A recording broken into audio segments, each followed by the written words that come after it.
Hey, welcome back, friends. Welcome back, Kate. Hi, I'm glad to be here. You'll have to apologize for my after flu voice. It's all right. Yeah. As long as A little wispy. If you have to cough, just pause, cough, and then pause. So you can cut it out. Then cut it out. Just like that? Like that. Great. Let's do it. Is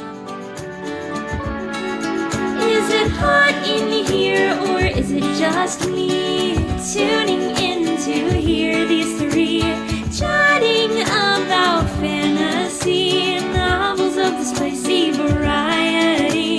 Not your average book club, if you know what I mean. Are you happy to see us? Or is that a dagger? It's Feast, Sheath, Shatter. It's Feast, Sheath, Shatter.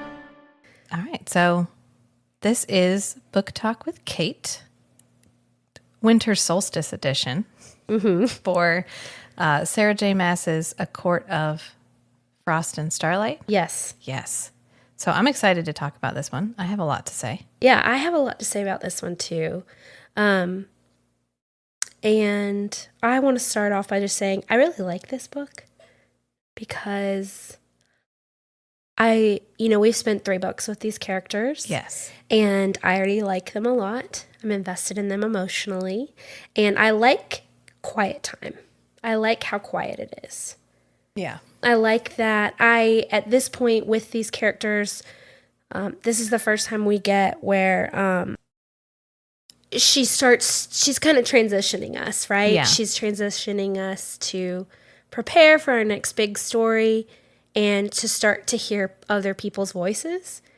And I kind of like that we get these really small moments where we get to really learn more about our characters. Yeah, it was a little bit of a gift. Like it was a gift to us, to the fans, after the last book, because we didn't get a lot of just relaxed character development in the last book. It was a lot of go, go, go, go, go. Right. And so this was very like, okay, guys, thanks for sticking with me. Mm-hmm. Here's some just nice stuff that happens. As long as you're not Nesta, everybody's happy and it's good.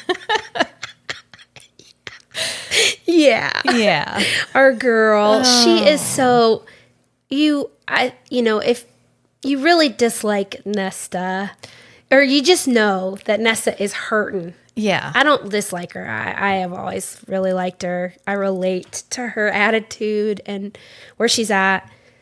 And, we watched Farah go through her, trauma and come out on the other side.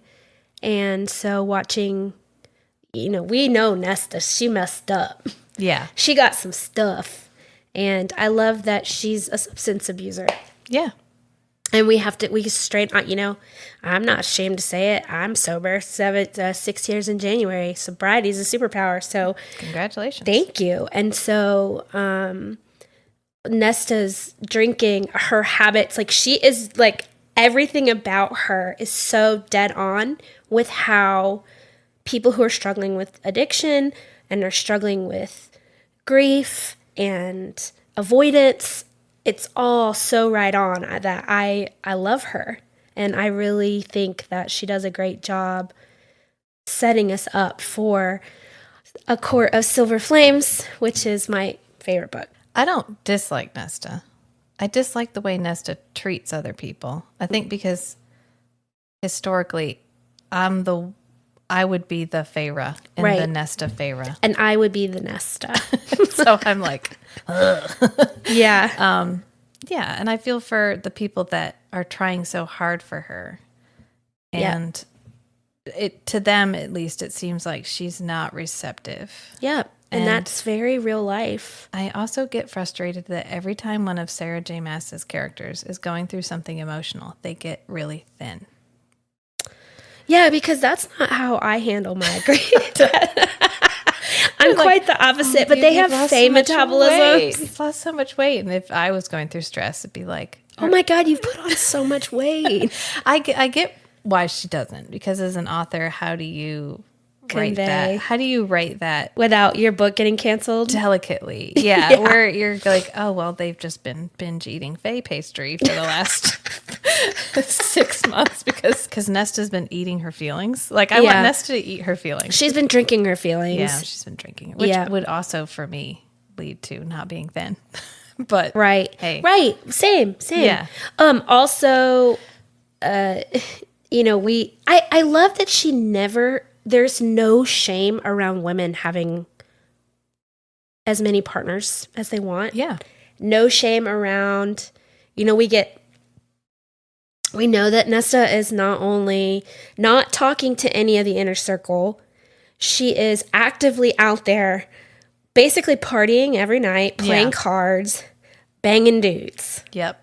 Or whoever she wants, actually. She's probably got, you know, she's probably lots of experiences. Exactly. And there's no shame about that, and I love that because everyone needs their slut era. Yeah. The only line in the whole book pertaining to that I felt was a little... was when Cassian is like, I don't even know who took her maidenhead. I know. And we're supposed to think that, though. Yeah. Cassian. Virginity's not real. Virginity is not real. It's Yeah. a social construct.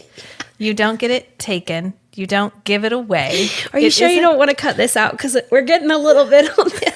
We're going to lose some. We have 4 listeners and we're going to lose 2 of them. No, it's fine. Because I think if we lose the type of people that are like, oh, virginity. My virginity is I'm everything. cool with that. Because that was such a thing that I struggled with for so many years because of the way I was raised. And felt so much shame and guilt around. So much shame and guilt around because it's something that women are taught is part of who they are. You are a virgin, like you're an accountant or a teacher or whatever. It is something that you are. It is something that you possess, but it can be taken from you at any moment, or you can give it away willingly.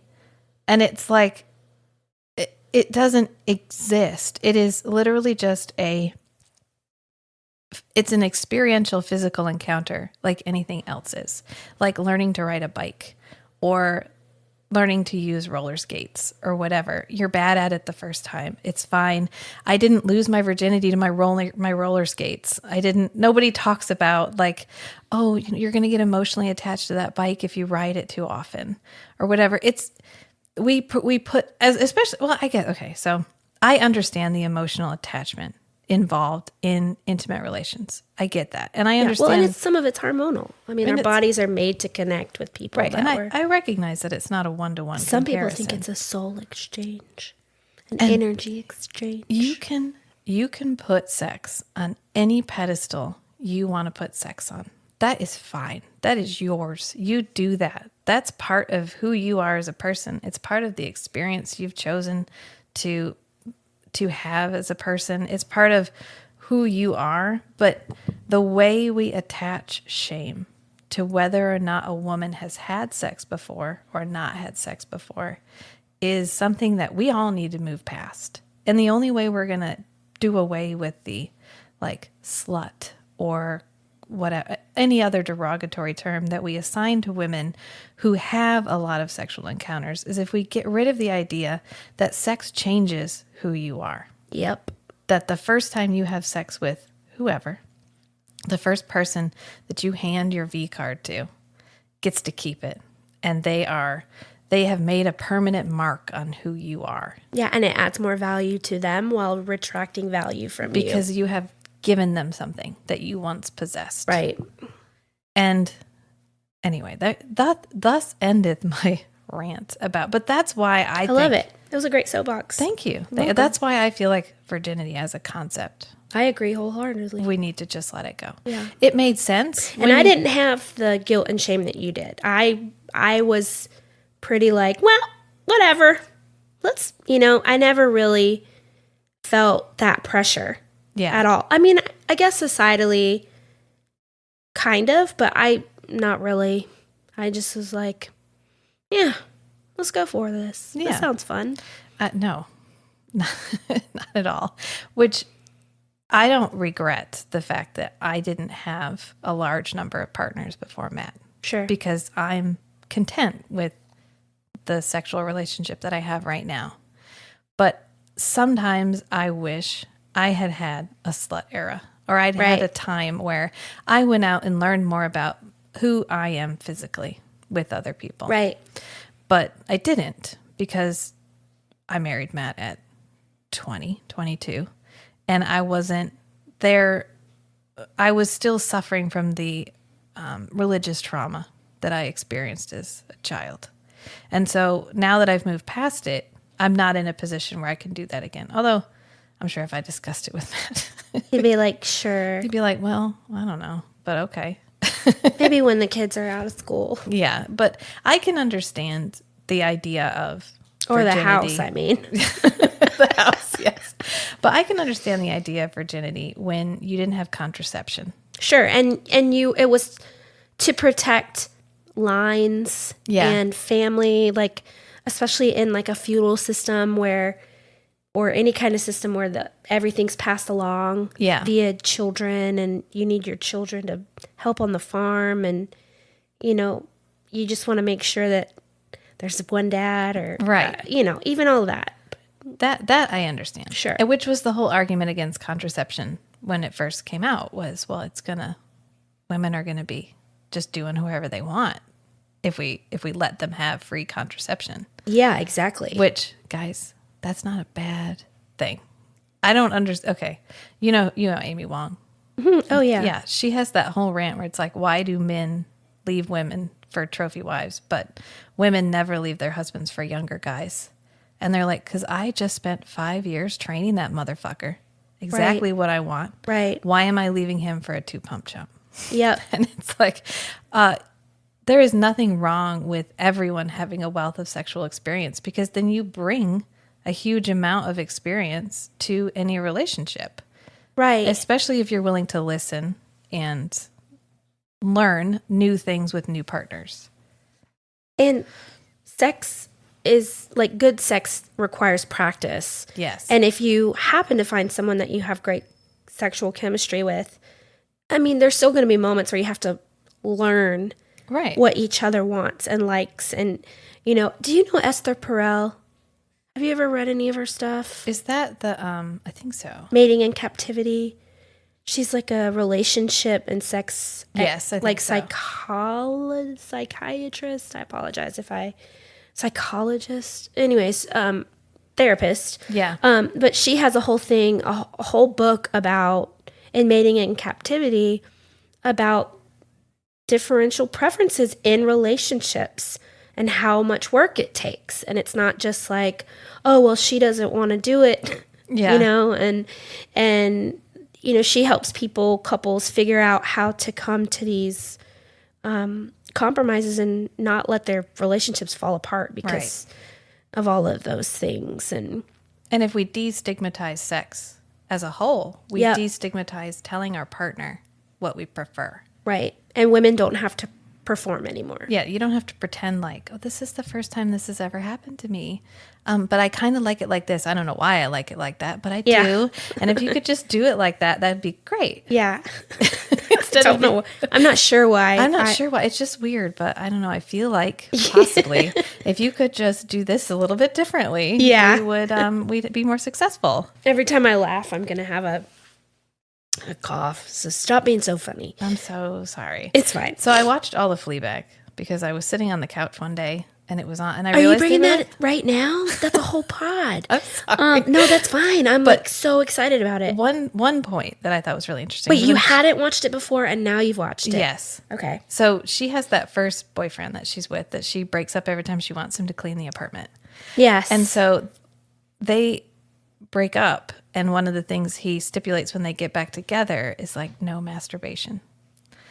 And I thought that was really, so this, you probably don't want to know this, and this is probably because I took my daughter's Vyvanse on accident this morning. Oh, it's fine. This is great. Let's go.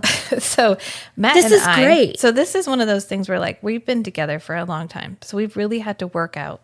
I mean, if we want continuously fulfilling sexual relationship for both of us, we have to have a lot of conversations about it. Right. And Matt has a far higher sex drive than I do.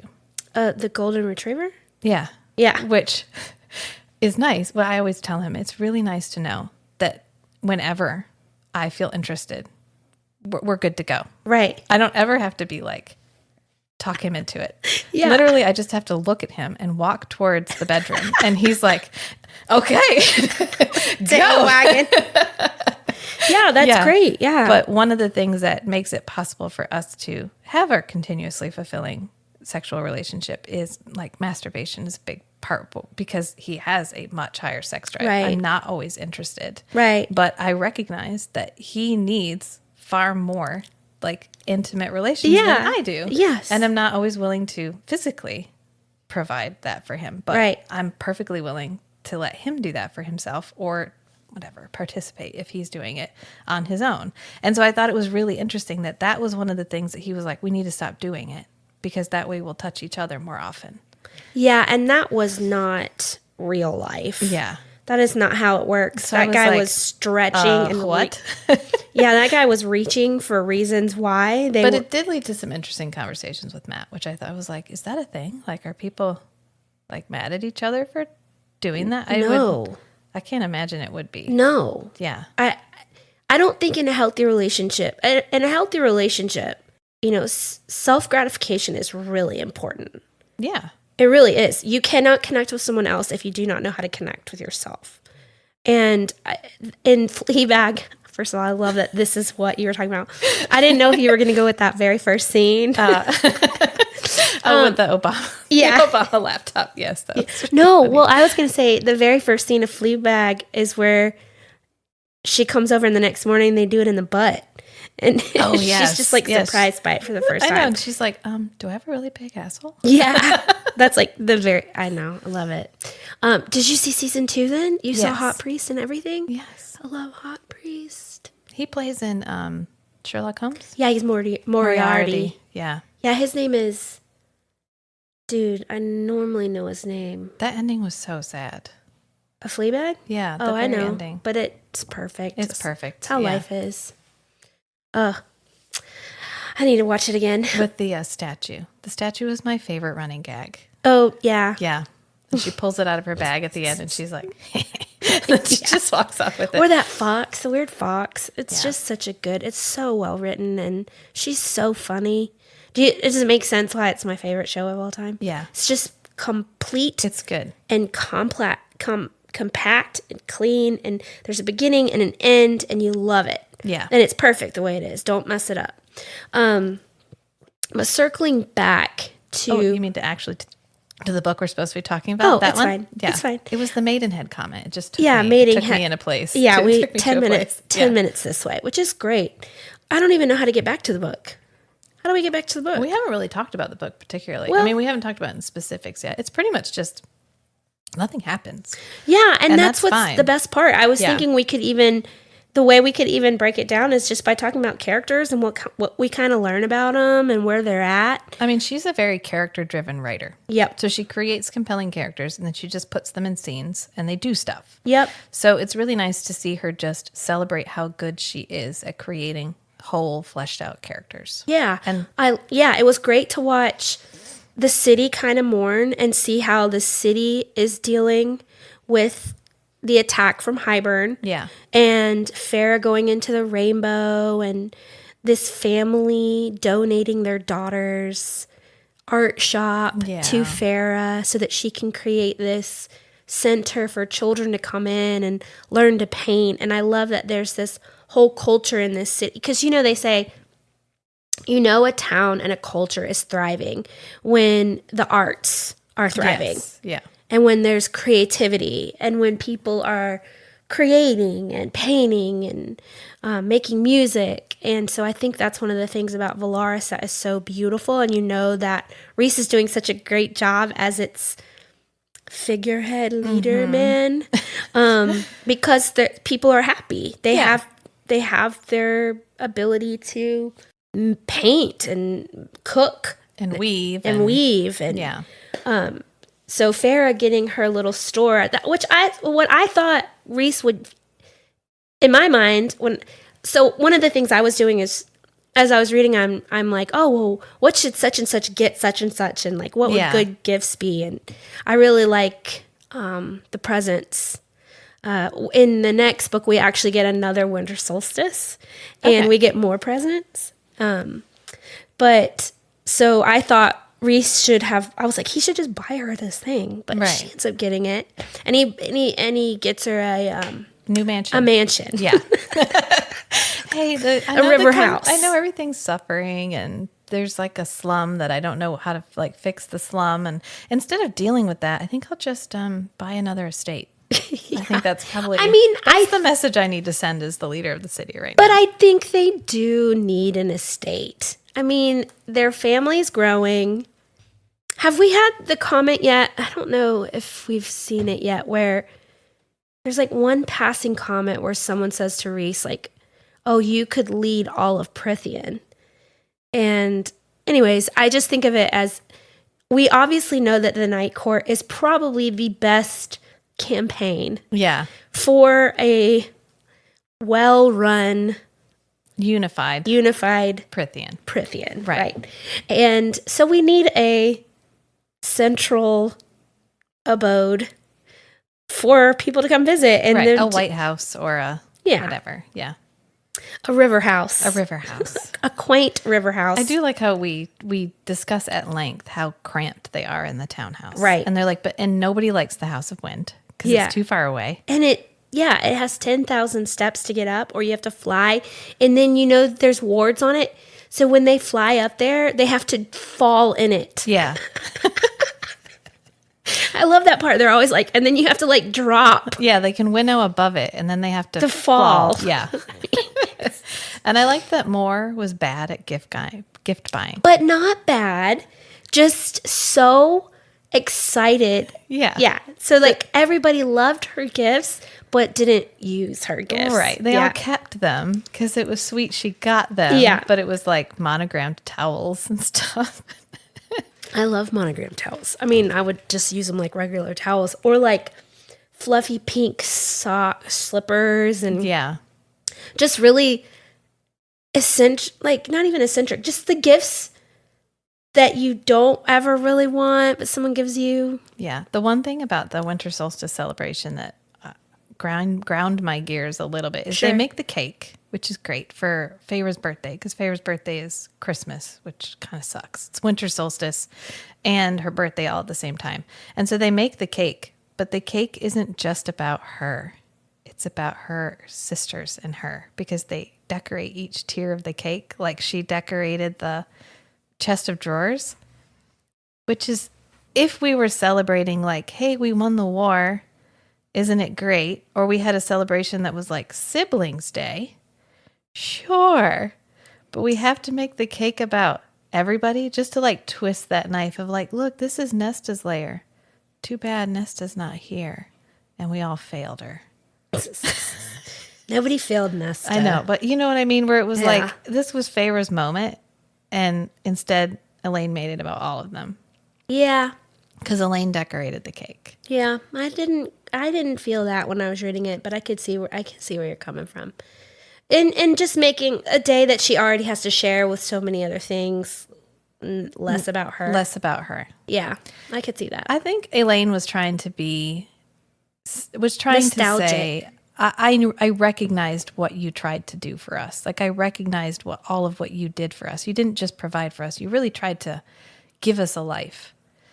We could have fucking helped you, like a little bit, like just a tad, like a touch, just a touch. But hey, it's fine. I remember that you painted our chest of drawers for us. See, I put it on the cake. Yeah, yeah, true.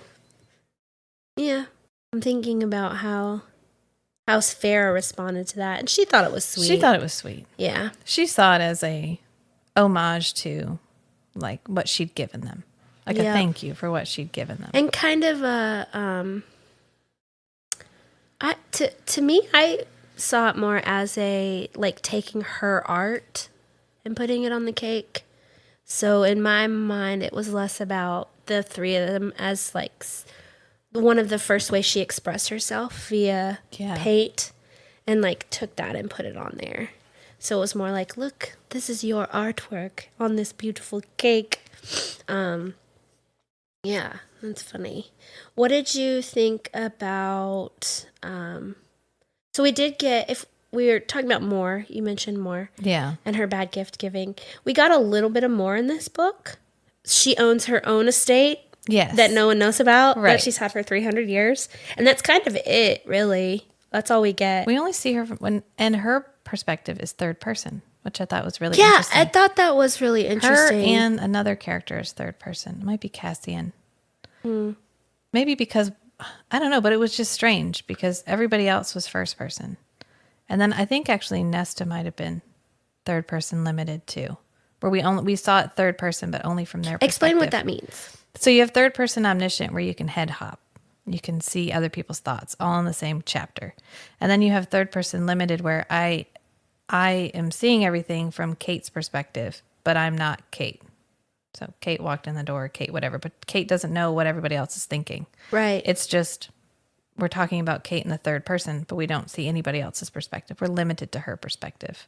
So like Moore goes to the hewn city at her insistence, and then she chokes. She gets really upset. And so she keeps looking over at Feyre for kind of support.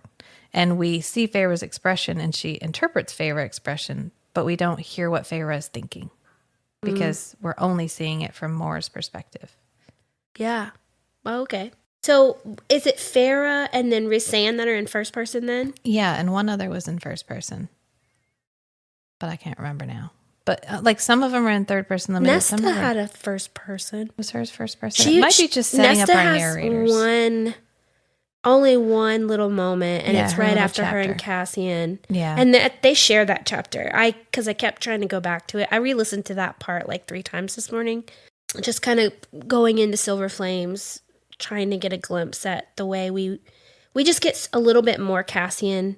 And maybe this was like, she had a bunch of chapters written. Yeah. And she was just like, hey, let's put them together and create this Christmas story. Right. And release it before we put out this other big book. Or she could have been uncertain of their voice. Yeah, maybe. Because when you do first She's person, just kind of hashing it out. everybody has to have like a unique voice because you have to be able to read it. And as you're reading it, remember whose perspective you're seeing it from. If Sure. everybody has the same voice, it doesn't work. Sure. So she could have just not had a good voice for her third person characters yet. Yeah, maybe. And she's just hashing it out. What did you think of Nessian? Nessian. I want to know what Cass- Cassian got her that he threw in the river. Oh, you'll find out. Okay, good. In Silver Flames. Okay, good. Yeah. I thought we're going to find that Yeah, out. you'll find out later on. Yeah, because we wouldn't have specifically talked about where he tossed it. Yeah, if we he's weren't such a gonna go dumbass. get it. People in the hotheads, these hot-headed fairies, He could have just put it outside her door. throwing the book away into the cauldron, and now throwing away this present that he tried to find for 6 months or months, something. and you find yeah. it's actually a really sweet gift, and Nesta just being a hurt little pit bull.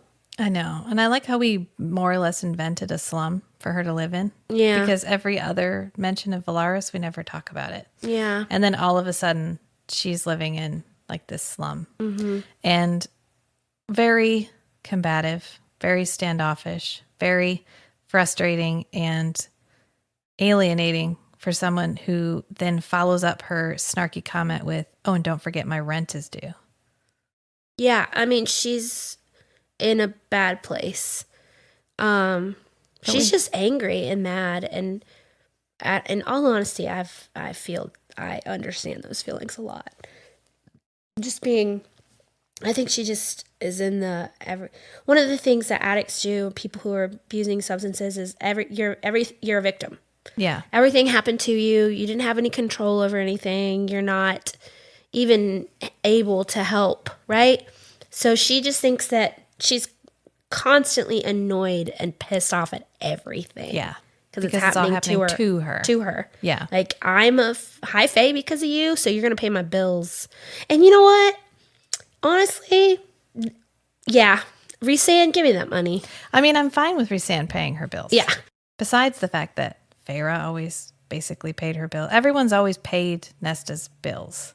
So I think that's why she's a hard character for me to swallow, because she's angry and combative until she needs something, which is my least favorite, just like coping skill, which is I'm pushing you away until I need you. And then I'm still going to push you away, but I'm going to hold my hand out while I do it. Right.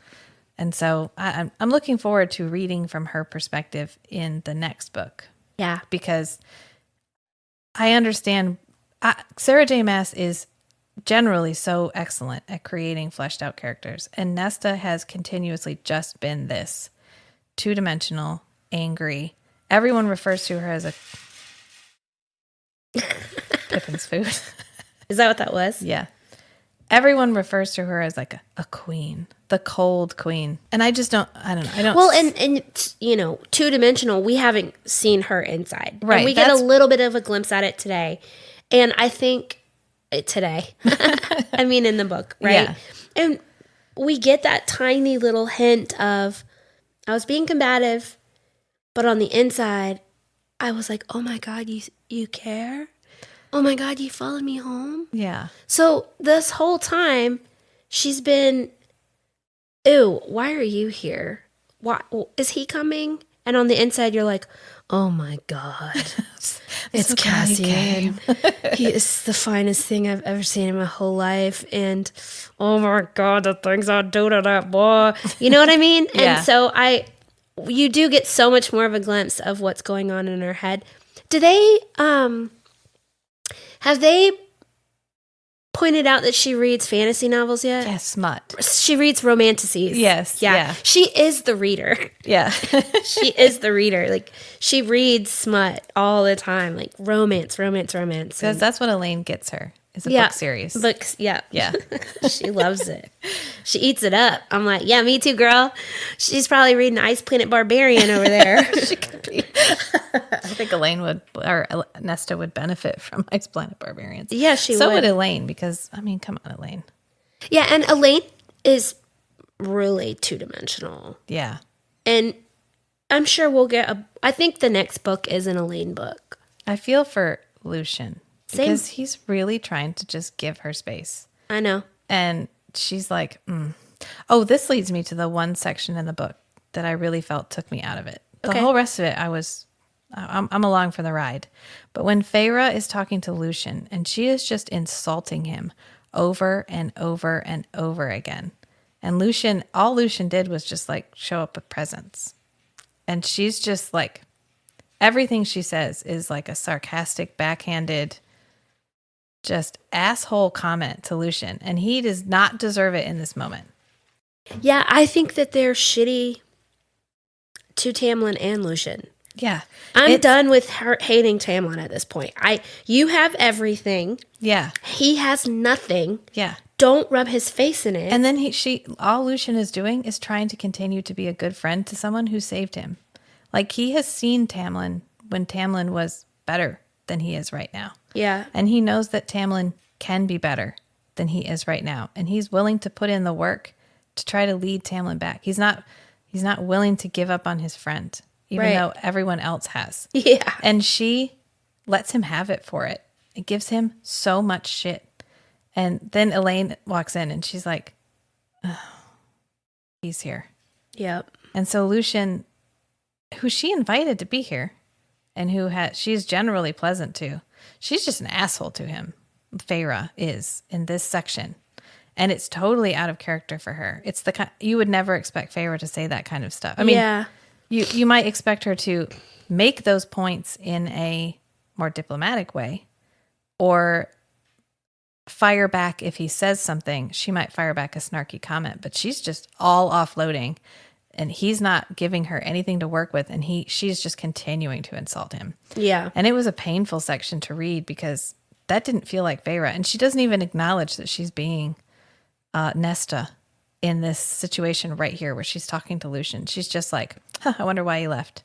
Or she goes in and tells Elaine he's not staying for tea, or he didn't stay for tea. Of course he didn't stay for tea. Who would stay and have tea with you when you're being just aggressively angry for really no reason. He's been at the spring court visiting Tamlin. He's not asking her to go to the spring court. He's not asking her to forgive him. He's not asking anything of her.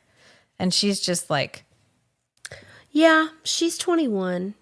I'm sorry. Just every time. But no, I would get your that. whole argument is completely valid, Yeah. and you're right. It's because it's out of character. Yeah, and Yeah. it's another time where the female our hero is a hot-headed like meanie. But she's not even she's not.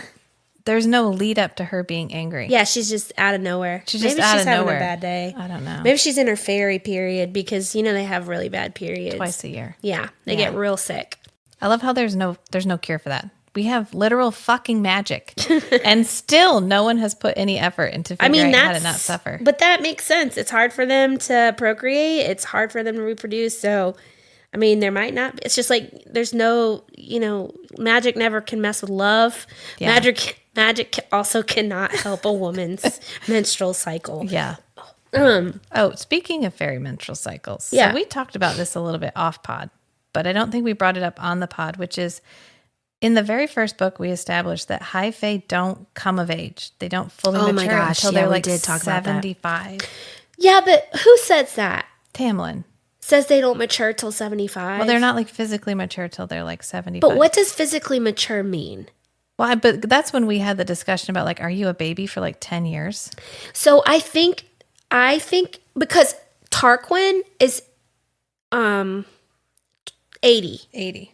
So he's like 19. I think when they say physically mature, I think that means they stop aging, right? Well, then they would age to 75. No, I mean, I think they become like settled in. We got to think about like, I think they settle in. Like fully achieve your powers, fully settle. At like, and I think in my mind, how I like to perceive them is at 28.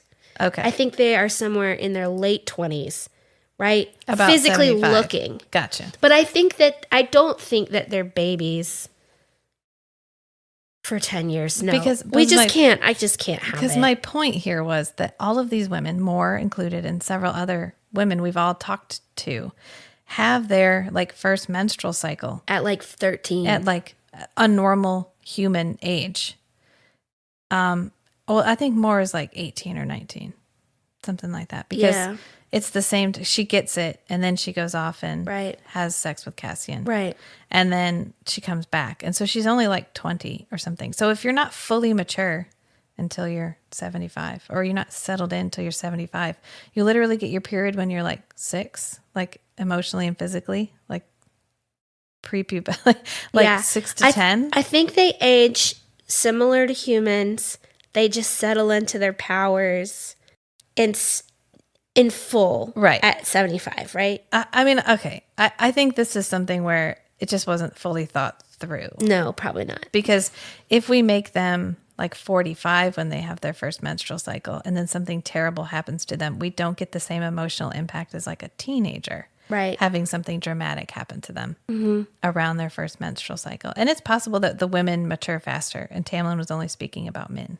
Because like men grow until they're like mid-20s or something, where women, basically we stop right about the time we have our first period. And it also brings up with the Illyrians too, that they are like 18 or 19 when they start. Yeah. And that's when they clip their wings. Monsters. Yeah. Monsters. Look at that kitty. Hey, kitty. And then we get Moore's memory when she meets Eris in the Hewn City, because we find out that Eris is coming to the Hewn City. Yeah. Can you talk about that? Because honestly, that was one of those chapters I kept trying to go back and listen to, and I couldn't find it. That's because she just drops it in. Like, we're doing other stuff, and then all of a sudden Moore's like, we're going to the Hewn City tonight, because they learned from Asriel that Eris has been visiting here. Yeah. And so they go to the Hewn City, and Moore kind of just chokes. Like, she can't find anything to say. She just can't get over Eris. It's been 500 years. Yeah. But we're still carrying that trauma. Yeah. And so she remembers like we don't specifically say what her family did before, but that they like spiked her to the ground with a note for Eris. And the Eris was just said, leave her. Don't help her. As soon as we touch her, she's our problem. So just leave it.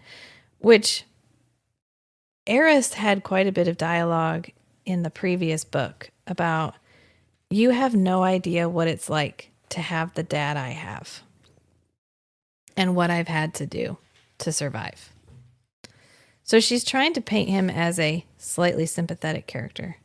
And we're only getting this scene from Moore's point of view, which is awful. I'm fully willing to hate Eris. I'm not saying I'm not. Yeah, I don't care for him much. Yeah.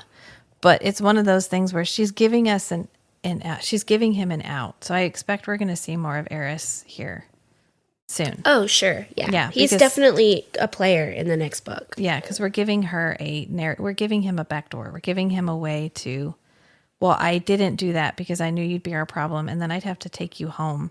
And what would have been waiting for you at home was worse. Right. So I know it sounds awful, but I did the right thing by letting you stay there and bleed out on the ground. Right. Yeah. Yeah. And I hope, do we get more Tamlin in the next book? Because no, not enough. I mean, she sort of flushed him down the drain. And he's traveling along the sewer pipe at some point I need a redemption arc for Tamlin. Yeah. Because I think that Tamlin's got a hero story somewhere. Yeah. I think he is, I like that there's a potential mate out there for him. Yeah. And I'm tired. I don't want to dislike Hamlin. Like I said, I read the first book and liked Tamlin and was like, oh, wow, we're switching love interest in the second book. So it's, while, upon rereading it, I'm very much on board with, yeah, that was a really abusive and toxic relationship. I want him to have a second chance. Yeah. I was going to say, so one of the things that I asked Rachel to do was, we were talking about potentially casting. If the, and she has like a dream cast, and my cast are all like up and coming young British actors. You were like realistic, and I was, because I'm actually really excited about a show. Yeah. But you did like, we have millions and millions of dollar budget, and I loved your casting. So I thought we could kind of, I guess, maybe talk about that. And we'll just go character through character. Do you remember yours? I know. I love how you're like, well, this is fun. Happy we're talking about this book. But I just spent 2 hours on Canva making character posters, and we need to get to it. Yeah. Well, I love Canva. It is my favorite thing. I get super carried away with it. So I asked Rachel to do cast everybody, and she did. I was a little bit extra with Canva, so I didn't get a chance to cast the monsters and Amarantha, Ianthe, the dad. I love your casting. We kind of made some similar choices in a couple ways. But so who did you choose for? Did you choose a Lucian? No, because it wasn't on your list. It wasn't? I'm sorry. That's okay. So I'll start though. Oh, no, I think I did do illusion. Did you? Yeah. Hold on. Let me pull up yours. You sent me Rachel, while I was working on Canva, she sent me a drive link. You know who I think would be a good Lucian is the guy who played Lestat in the new Interview with the Vampire. Yeah. Yeah. Yep. Well, and he's already got, yes, they already got us this. Great. Sorry. Work email. I'm a realtor, by the way. People don't know that.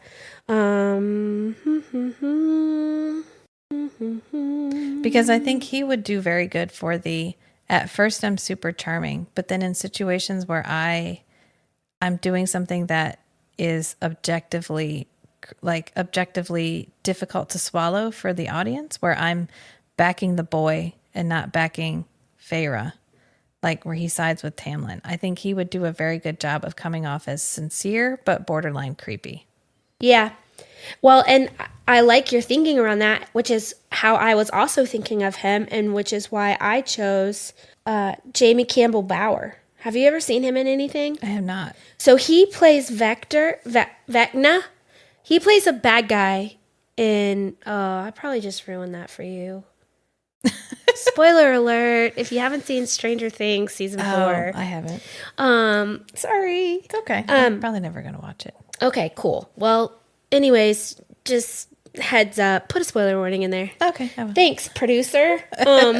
So he plays, I've seen him play, he was actually in Shadow Hunters. Oh, yeah. That Cassandra Clare story. Yeah. He played Chase in one of the... That's what I recognize him from. Yes. So he does good guy well. He also does bad guy really, really well. So I love him. He also looks, right? So... He looks. Yeah, he's real handsome. Yeah. And he looks like a fox. He does. You know, he looks yeah. cunning. Second time we're using that word today. Cunning. He looks... really, I like his energy. He also, there's a softness to him. So I think that he would be, I just would love to see, I think the story eventually will get more Lucian. Yeah. So in a very first season, you don't get a lot. You'll get some of him. He'll be a player in the story for sure. But later on, you'll get even more of him. And I think this guy would be a great, he'll be a really strong character. Really strong. And you have the guy, the little stat guy. Yeah, he would be too. Yeah. And he's already got the long hair. Yeah. Yeah. He'd be good. For sure. Okay, so who'd you cast for Tamlin? Let me see. So for Tamlin, I did, Dan Stevens. Okay. That's Dan Stevens. He plays Beast in the Beauty and the Beast live action. Oh, yeah. Yeah, the piercing blue eyes Right. and the blonde hair. Yep.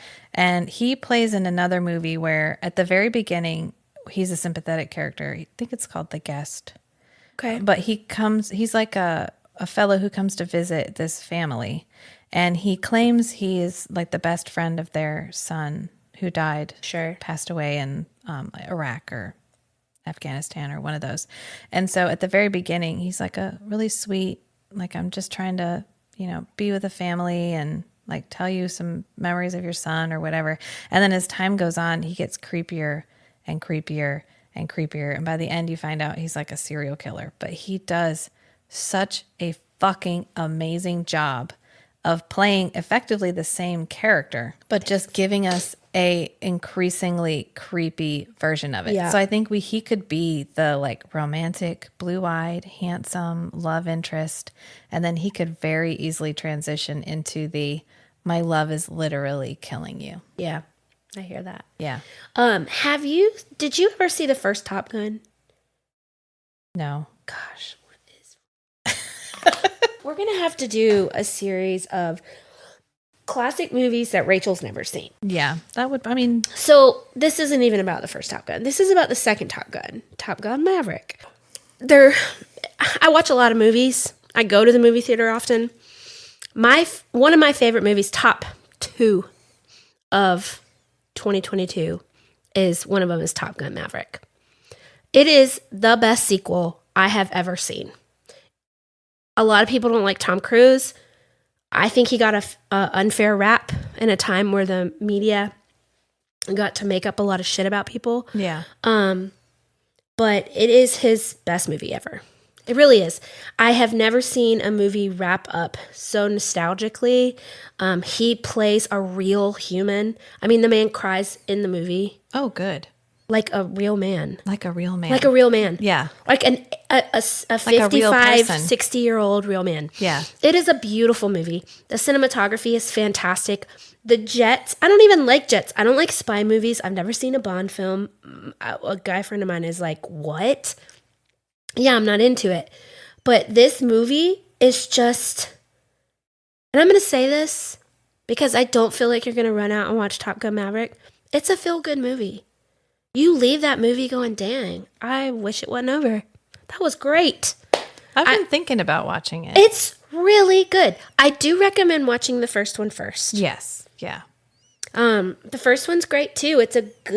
There's a reason why it was so famous. There's a reason why I know objectively it's a good movie, but I don't know. I just never I've always had a hard time watching movies that are not sci-fi, fantasy, or horror related. I agree with that. And that's one of my points. And I generally like them if I can get myself to sit down and watch them. Like, I never would have watched Fleabag. I've seen it. I knew it existed. I've scrolled past it a million times. And then I thought, well, I'll just start the first episode. And usually if I can get myself in 5 minutes in, I'm fine. But it's the hurdle of, I don't know. I don't really feel like watching this right now that I have to overcome. Yeah. Yeah, I agree with you.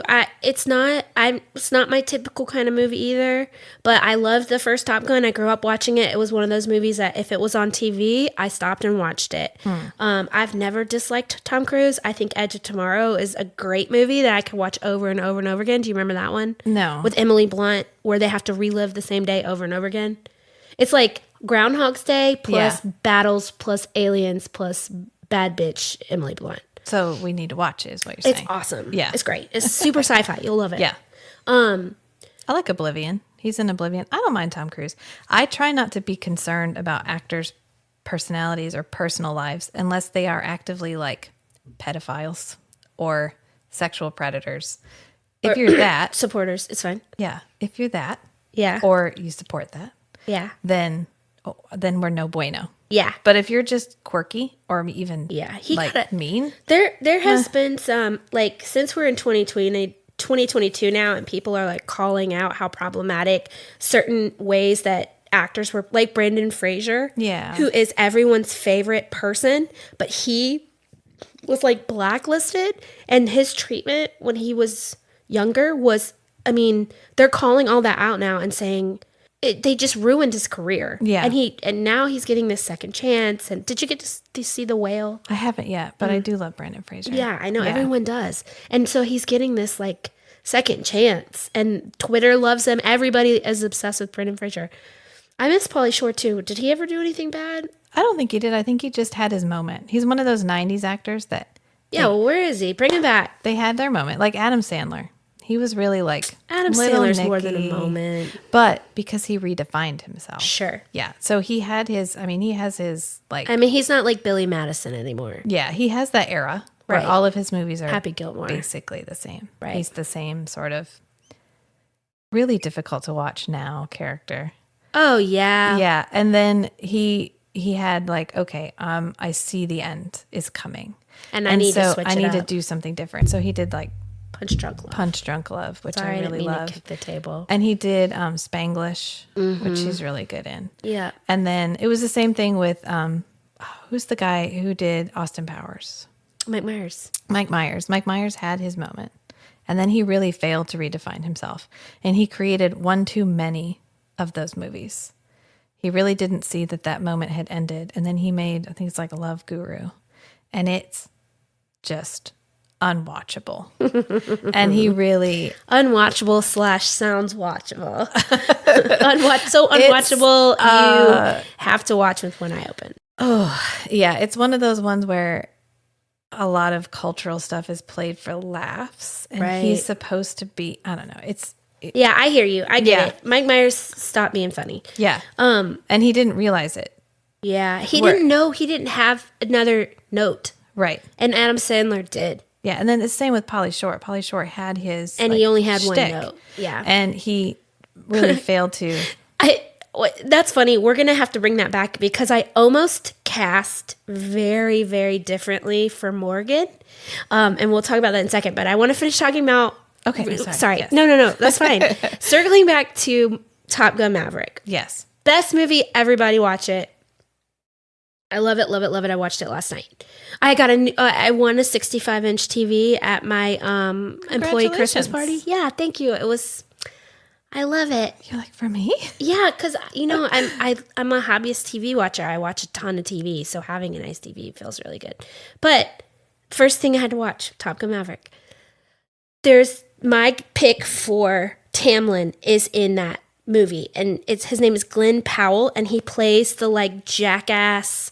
He plays Hangman, and he's like a jackass, know-it-all, hot shot. You know, he's like your quintessential cis white straight dude. You know, yeah, that we're making all the villains these days, which is hilarious and awesome. And I have seen him in other stuff, so I know he has more than just the jackass. But watching him last night and being like, "Oh, you are a good little punk bit. Like you are a punk ass. Like You love to hate him. yeah. Yeah. But I also want to see redemption, and I could see more depth to him. And I was like, if you put him in a beautiful long-haired wig and a mask, he's a very attractive man. Yeah. I You can know? see that.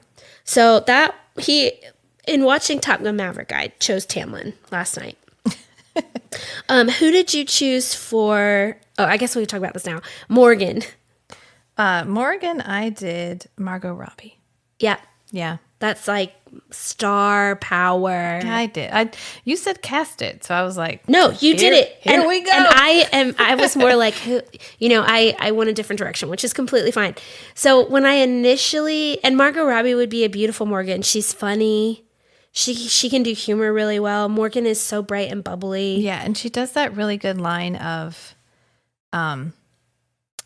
she is a feminine character who isn't like fluffy feminine. Yeah.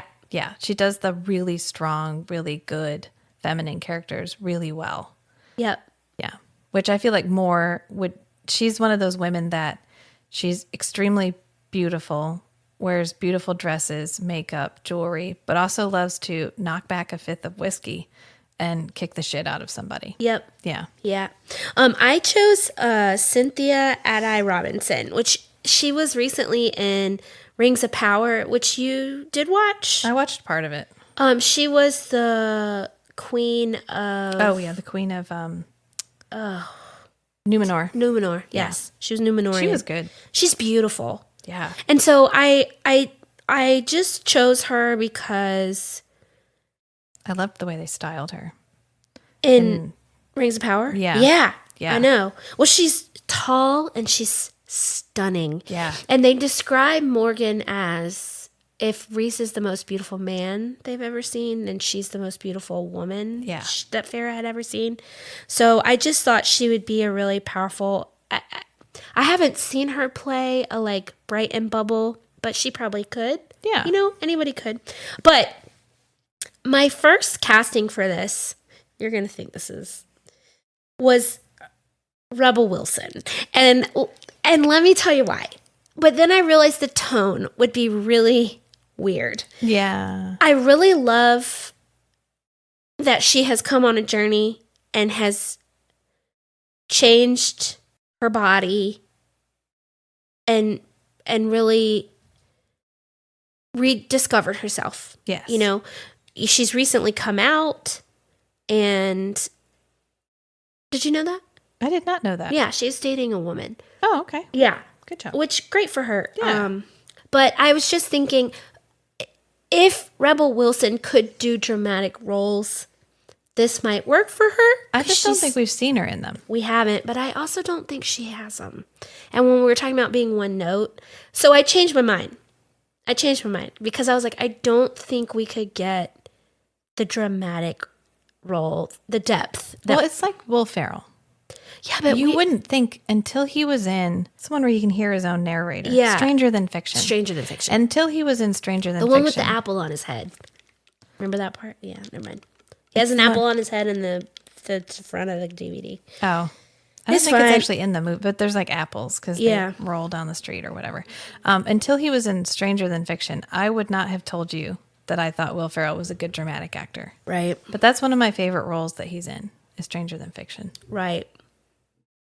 No, I agree. And I think so often comedians are more capable of dramatic roles. Because I have a thing where if you present as a plus 10, like 0 is your neutrality. Yeah. If you're a 10, like Robin Williams was like a 15. Yeah. You got negative 15.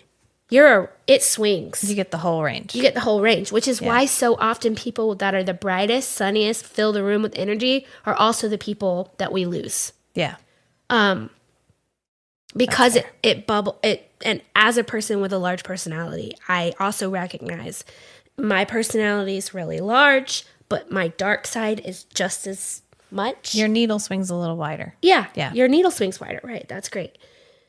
perfect way to say that. But I haven't seen it from Rebel Wilson. But if she could, I would love her just because I'm proud of her. I want her to be in a role that was cast because she was stunning and beautiful. Yeah, I can see And that. because people used to say I look like her, and I'm really proud of her. It's fine. Okay, who do you have for Nesta? Oh my God, your Nesta is so good. Zendaya. I know. Yes. It is so good. I was like, oh. She would be the best. Oh my God. Nesta, but she. The Zendaya stare, the like, you are so fucking beneath me. Why are you talking to me right it's now? effortless. Yeah. Oh yeah. Yeah. I when I saw that, I was like, oh, that's some $1 million budget right there. So These books are like TikTok and Instagram famous. We can afford that. What is? Both of the A Court of Thorns and Roses. Oh yeah, I mean, yeah. So mine is Juno Temple. Do you know her? Did you see Ted Lasso? No. But Okay. She sounds familiar. Let me look. So she's in Ted Lasso, and I've seen her in a couple other things. Yes, I know her. She plays Keely in Ted Lasso, and she is. I just know she has the ability to be that sharp person. And I also was thinking about later on when we do get to Silver Flames, I think she can handle the adult nature of that book. So she's in a book called Nemo Nobody. Trying to look at what year it came out with Jared Leto. In a movie? Yeah. You said book. Oh, sorry. It's fine. That's because I'm also Googling at the same time. Yeah. It's called Nemo. Oh, it came out in 2007. And in I think it's the extended cut, she plays his like adopted, not like a sister-in-law. Like they both had parents and the parents got married. And so they're not biologically related, but they end up having lots and lots of intimate relations. Oh. And it's a wildly uncomfortable element of the storyline. And so every time I see her, that's what I remember her from. I see. Yeah. You should watch Ted Lasso because it is a feel-good show, and you won't think that anymore. Well, that would be good because every time I see her, I'm like, oh, she's from that movie. I think I should watch that now. It's good. It's a really good movie. I'll have to watch that. Yeah, so Zendaya wins for that, for sure. But I think she could be good. I can see Juno that. Temple would be great. It would just be wild. You're just like, when you're coming onto these shows, you have to sign up to be in the background for a few seasons. So, it just depends on how they do it. They might pull people forward. You know how they'll They may take just from the book and pull forward Yeah, they faster. may just give them more, just to round them out. Because so many characters stay background characters. They really stay the two-dimensional, just like cardboard cutouts of the audience. Right. For really a long time because we focus so much on Feyre and Reese. Who did you choose for Elaine? For Elaine, I chose Kiersey Clemens. What is she in? She was in Zack Snyder's cut of Justice League. Oh, wow. She was also in, she was a voice in Scoob, but she was in Lady and the Tramp. Oh, okay. She's been in a couple, she hasn't been in anything really big. She's probably my most up and coming, but she's just like sweet pretty. Yeah. Yeah. Mine's Imogen Poots. Do you know her? I do not. Imogen Poots. So she's been in a couple things, but she's just kind of she looks younger, but she's 33. She's from England, kind of classically trained, just very pretty, sweet, pretty. Yeah, because you got to have that sweet pretty. Yeah, she's sweet, pretty looking. Yeah. And unique. And then, let's see, who did you choose for Amryn? For Amryn, I chose Bae Doona, and she's like a fairly famous Korean actress. She was in Sense8. She was in Cloud Atlas. Yeah, yeah. Yeah, she's been in a fair number of things, but I think she could pull off the like deadpan, like hard exterior, but soft and squishy on the inside. Yeah, Yeah. for sure. I did Devin Aoki. Do you know her? I sent you a picture of her. Yeah. She looks so ethereal to me. Ethereal. Can you say it the way I said it? Ethereal.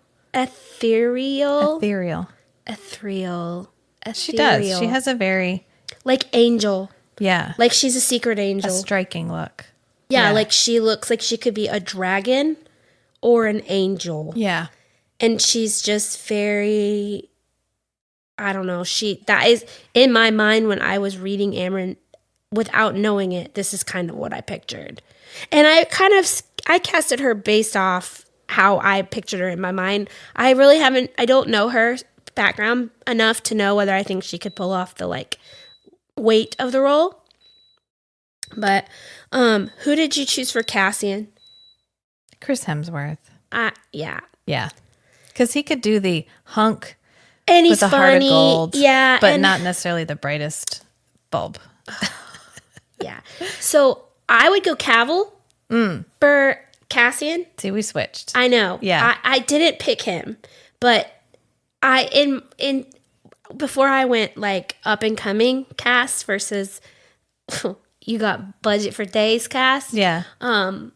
Henry Cavill as Cassian, because also Henry Cavill is a Taurus male, and he is super fucking hot. Dude, it does not get hotter. I'm sorry. When I saw him in the Superman trailer, like the first Man of Steel trailer, we were in the movie theater, and I literally went, "Oh shit!" Like I yelled it, and I grabbed Matt's leg, and I was like, "That man!" Yeah, it really Matt is was like that. It is like that with him. He is. It is. Do you follow him on any socials? He's like nerd god. He is a nerd god. Yes. Like a D&Der. Yes. He is a normal dude. He's a Taurus. He's really down to earth. Yeah. He's really strong. And he is Cassian, like, in a way, but it is a known and understood facet of Matt and I's relationship. That Henry Cavill's I your would guy? leave him for Henry Cavill, and that he would leave me for Henry Cavill. Yeah, okay, great. I'm glad we're all on the same page. If he showed up, whichever one he pointed at, I'd be like, it was nice to know you. Have you ever seen him with his dog? No. He has a dog. My ovaries would explode. He takes it everywhere he goes. Everywhere he goes, he's just him and his dog, him and his selfies with his dog. It's kind of like Chris Evans with his dog. He has one where he built a computer, and Matt must have watched this video of him building this computer. Oh my God. He sent it He's to a me. nerd's nerd. He plays like Barry Manilow, where he's like cleaning part of it. It's like, oh yeah. And he's like cleaning it. And Matt was like, have you seen this video? We should talk a little bit about, did you hear what happened with DC and Superman? Yeah, they took him off of it. Yeah. Yeah. So he left The Witcher to be Superman again. He was in Black Adam as Superman, kind of like as a last credit, like a last scene thing. Yeah. Black Adam, worst movie ever. It's fine. I still love The Rock. It's fine. Yeah.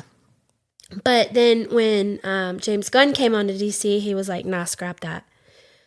So I don't know. That is a waste. Because Henry Cavill is Superman. He never got a good sequel. No. He didn't. He got Batman versus Superman, which was fucking bullshit. Snyderverse can suck it. Yeah. Suck it. And so Man of Steel 2 it was the best. It was the best. Like, it was You know what I liked? He was fabulous. Yeah. Do you know, I liked Superman Returns.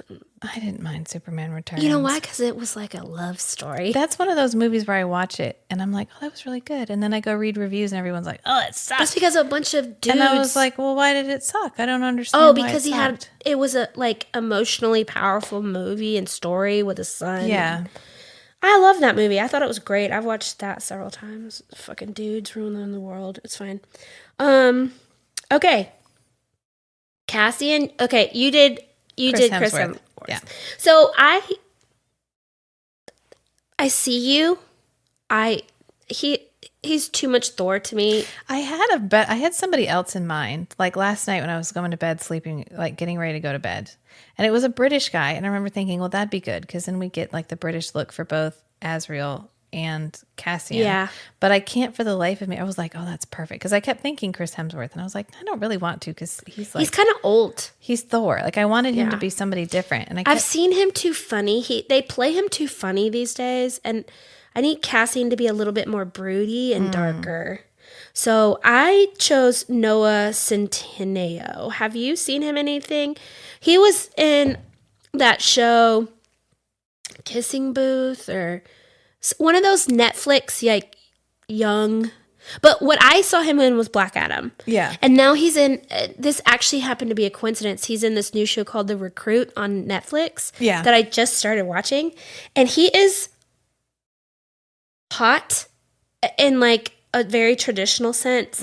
He's tall, he's big, he's handsome. He plays serious to funny, quippy, witty, but also serious and fighting really quickly.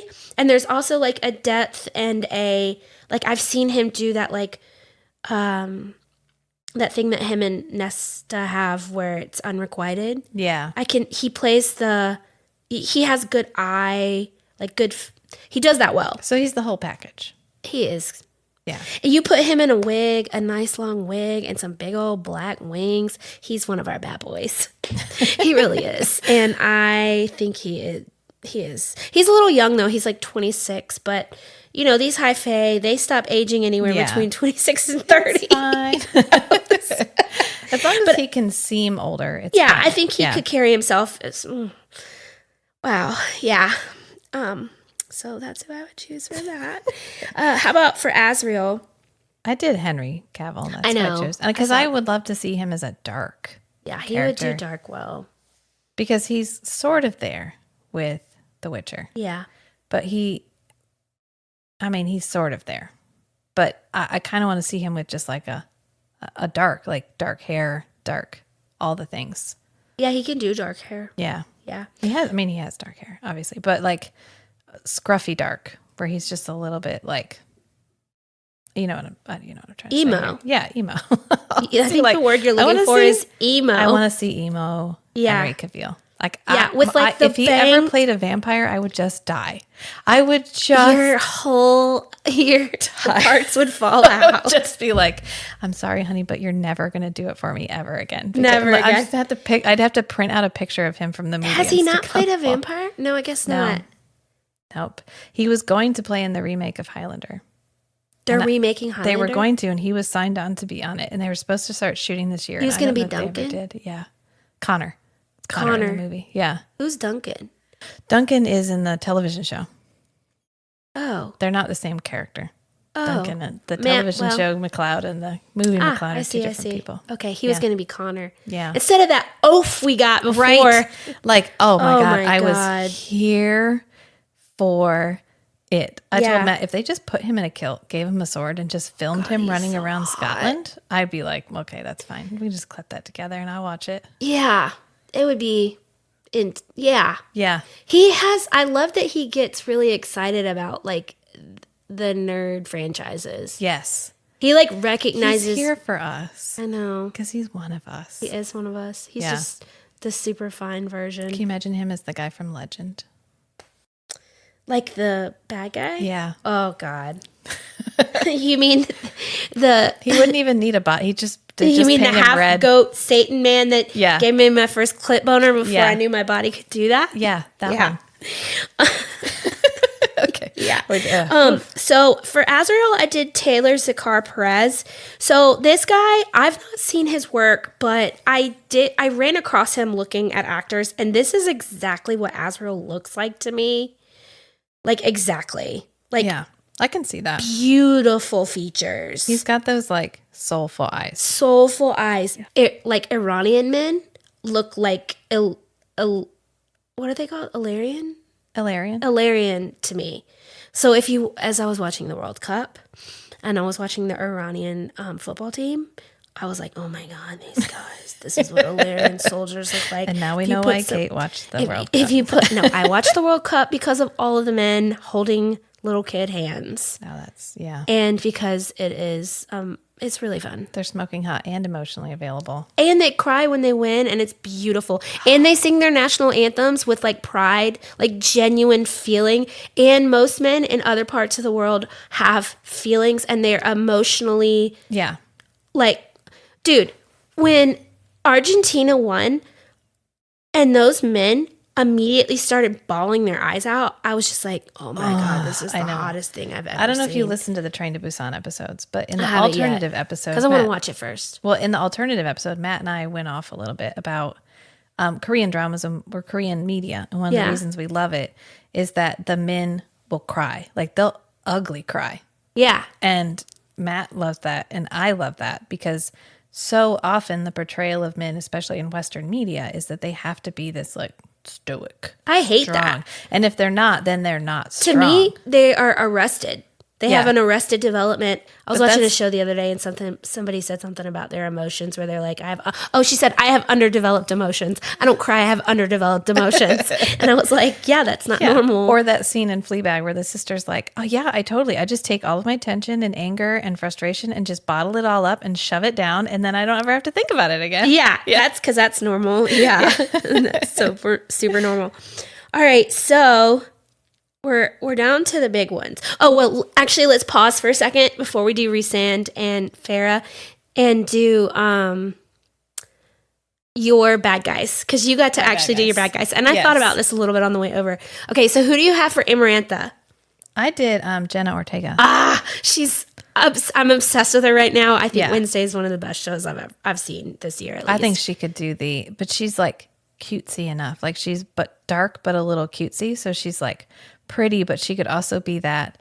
It's slightly more disturbing because she's just so youthful looking. Right. Where you would need someone who is disturbing because of what they're doing, not because of like you know what I'm saying? Where you don't want someone who is overtly disturbing. You want someone who in context, because she could be sweet and then say something like, well, I hope you die, Feyre. And you're like, Yeah. yes, like just a juxtaposition. Yeah. So I see that as a redheaded Dakota Fanning. She's the one that's in Twilight, right?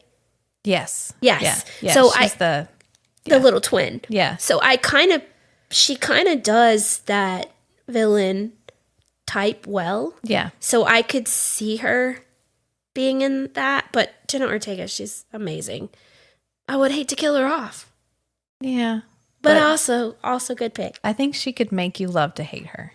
She would make the villain better than the villain was written. Yeah. Yeah. And then who'd you have for Ianthe? Saoirse Ronan. Saoirse. She's I love so Saoirse. wonderful. She plays in a vampire movie. It's called Byzantium. I'll check it out. It's really good. I could see her. I almost chose her as like a Farah. I could see her as Feyre. Yeah. She's a little bit quirky. I don't feel like Farrah's as quirky as she is, but it's whatever. She could figure it out. She's a great actress. Yeah. And then who did you? Oh, you did Daddy, Papa Archeron. I love this choice. Idris Elba. Yeah. Yeah. Just like whittling his sticks, then piecing I'll out. put Idris Elba in anything. 100%. Yeah. So I mean, I'm there for that. 100%. Yeah. And then who else? The Bone Carver. Yeah. Oh, this is such a good choice. I did Stanley Tucci. I know he appears as different people, but Stanley Tucci's a great choice. I also put Doug Jones as him because Oh, I know who Doug Jones is. I was like, Doug Jones is in everything. I was like, he could be every character. Every character and everything. But he could do all of the different shapes. Yep, And would he just do sure the could. voice of Stanley Tucci. I mean, Doug Jones is put in every movie that you need a creature in. Because he's fucking amazing at it. I know. Yeah. I follow him on Instagram. I Yeah. find him fascinating. My sister's like claim to fame every time we talk about Doug Jones is one time she commented on his Twitter and he responded. And she's like, I interacted with Doug Jones. Yeah, he's Jones so responded. good. What's your favorite Doug Jones character? Well, I really liked Shape of Water. Have you ever seen Shape Yeah, of of Water? course. Yeah, he plays the aqua guy. And then I liked the hand. I was the gonna say, iconic stop. hands from Pan's Don't Labyrinth. do it. I was gonna say the hand guy, but he also terrifies me. Yeah. I think it's for me personally, one of the scariest visuals I've ever seen on TV. Because we watched that movie recently, Pan's Labyrinth. Yeah, you've talked about it a couple because times. I said I've never seen it. I was like, I think we need to watch it because I watched it, but I must have quit watching it because once I've seen a movie, it's in the vault. Like I'm Right. going to remember the movie. Me too. Yeah. So, and I only remembered the scene where the guy like gets his face beaten in with the beer bottle. And it's very, that was one of the super graphic. That was one of the first times I had ever seen anything like that on. Yes. Like I remember the moment watching it going, oh wow, I've never seen anything like that. I was like, ugh.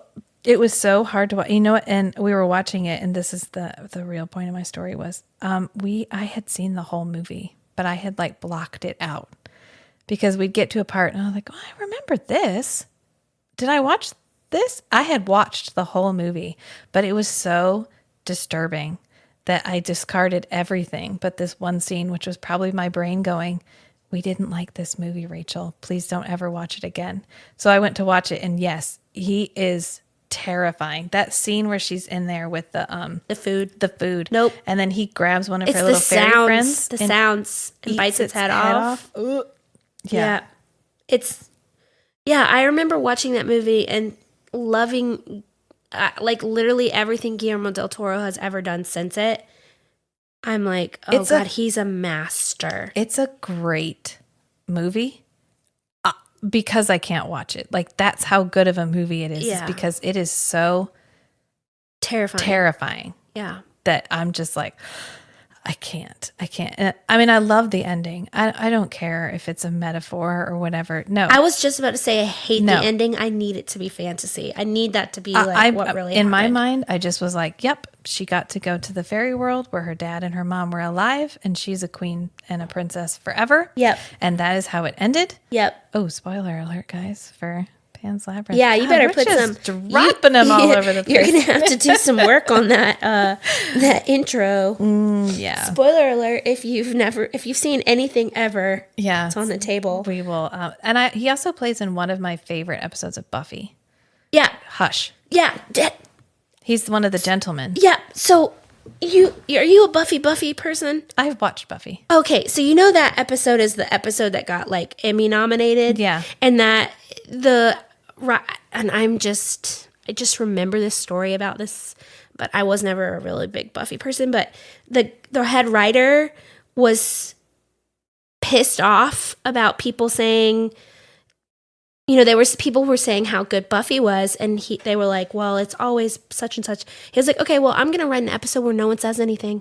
And then that episode got nominated for an Emmy. Because it's fucking fantastic. Yeah, it's really, really good. Yeah, that one in the musical episode were like ground fucking breaking. Yeah. Like that had never been done before. Right. Ever. Yeah. And they are both brilliant. I had the musical soundtrack, like the Once More with Feeling. Really? Yeah. That's awesome. I'm not super Buffy. I watched it I have a friend that is like, I've promised her I'd watch Buffy. There's just so much. It's a lot. It's so much Buffy. Yeah. How am I supposed to watch Babylon 5 and all this Buffy? It's now I got my 65-inch TV, though. I'm good to go. You just put half on one side, half on the other side. And then just watch them both at the same time. Absorb, right? Yeah. I might try and do Buffy. I think isn't it the third season where it gets really good? I mean, they're all pretty good. I would say. I don't know. I've watched it through once. Let's put it that way. And I think it helped if you watched it when it was airing because you didn't feel like yet. Now when you have to binge watch, it feels immense. It really does. Immense. But if you just sectioned it off for yourself, you're like, oh, I'm going to watch it every Monday night like I would have when it was airing. You can do that. And one of my favorite two podcasters, Ash and Elena from Morbid, they're doing a rewatcher. Of Buffy? Where they watch an episode and then they talk through it. One of my favorite podcasters, Joanna Robinson, she loves Buffy. And so I'm always like, I guess maybe I should watch Buffy. And it's nice because Ash has never seen it. So Elena's my age almost exactly. Right. And then she watched it when it was airing. Mm-hmm. And Ash has never seen it. Ash is like 25 or something. And so she's quite young. But she's never seen it. So every time they watch it and they are talking about an episode, it's the first time Ash has ever seen that episode.